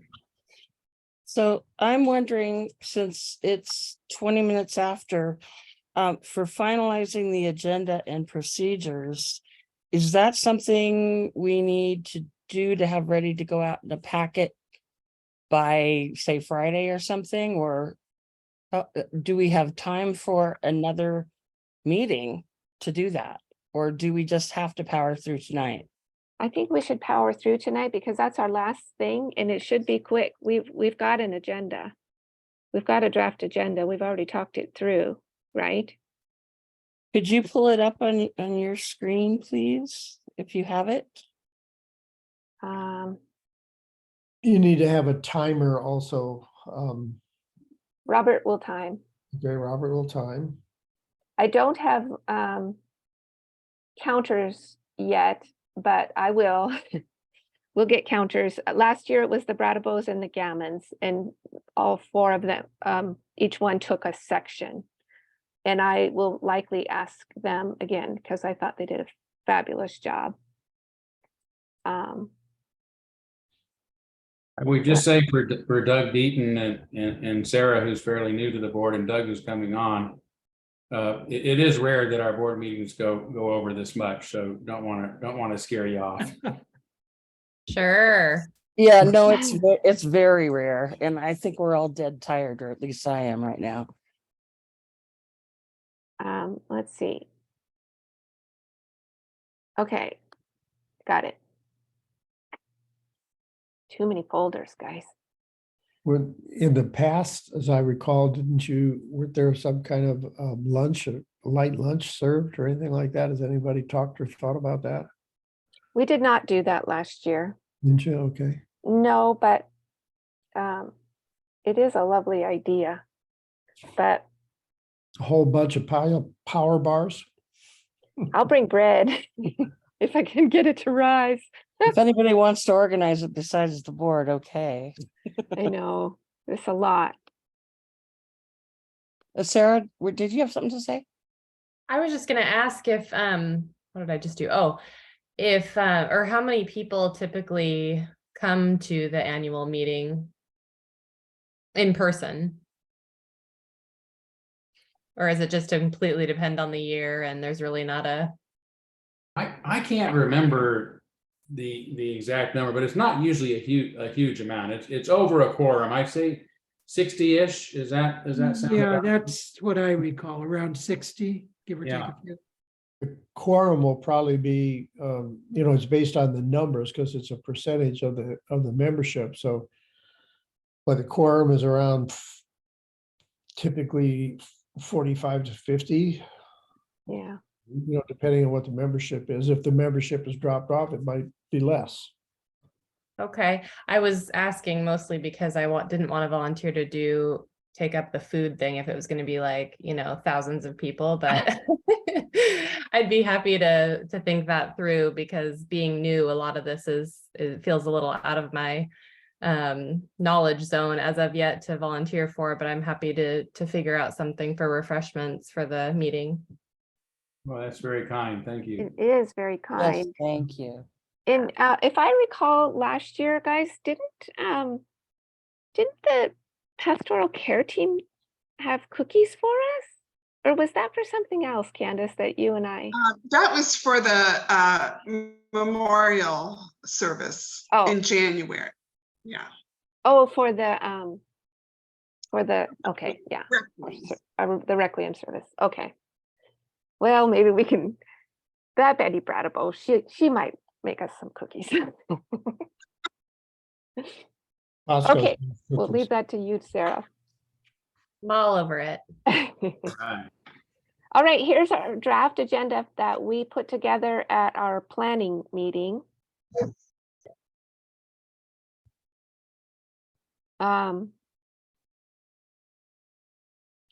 So we will need to, of course, add more motions.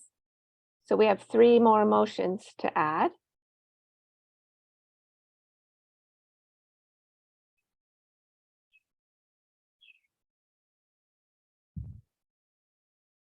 So I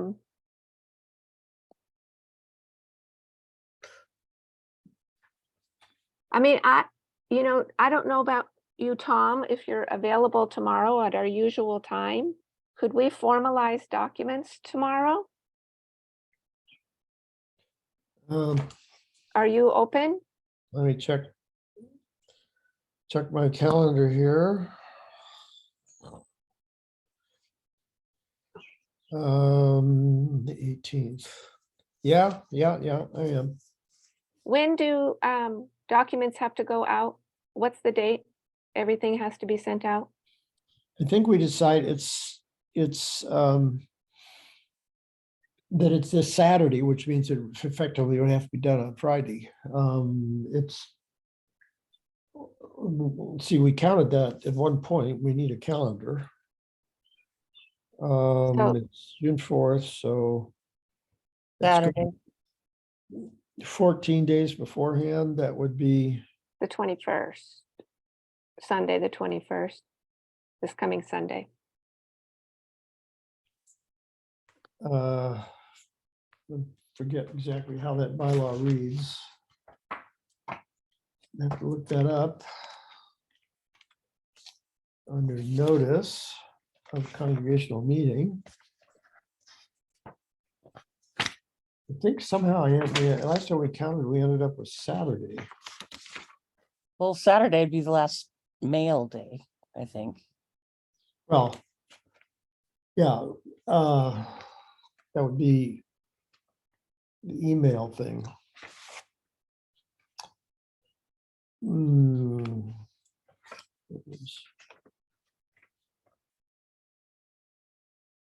Well, we can figure that. Notice shall be distributed at least 14 days before the date. So you can't count the 4th. Yeah, that's how we ended up, I think, with a Saturday. You have to count the 3rd and go backward 14 days, including the 3rd, and that puts it on the Saturday. Mhm. So this Saturday, everything has to be out, which means, and Rebecca doesn't work on Fridays. But the agenda needs to go out. The motions need to go out, the budget summary needs to go out. The candidate bios went out on time. We saw that got done.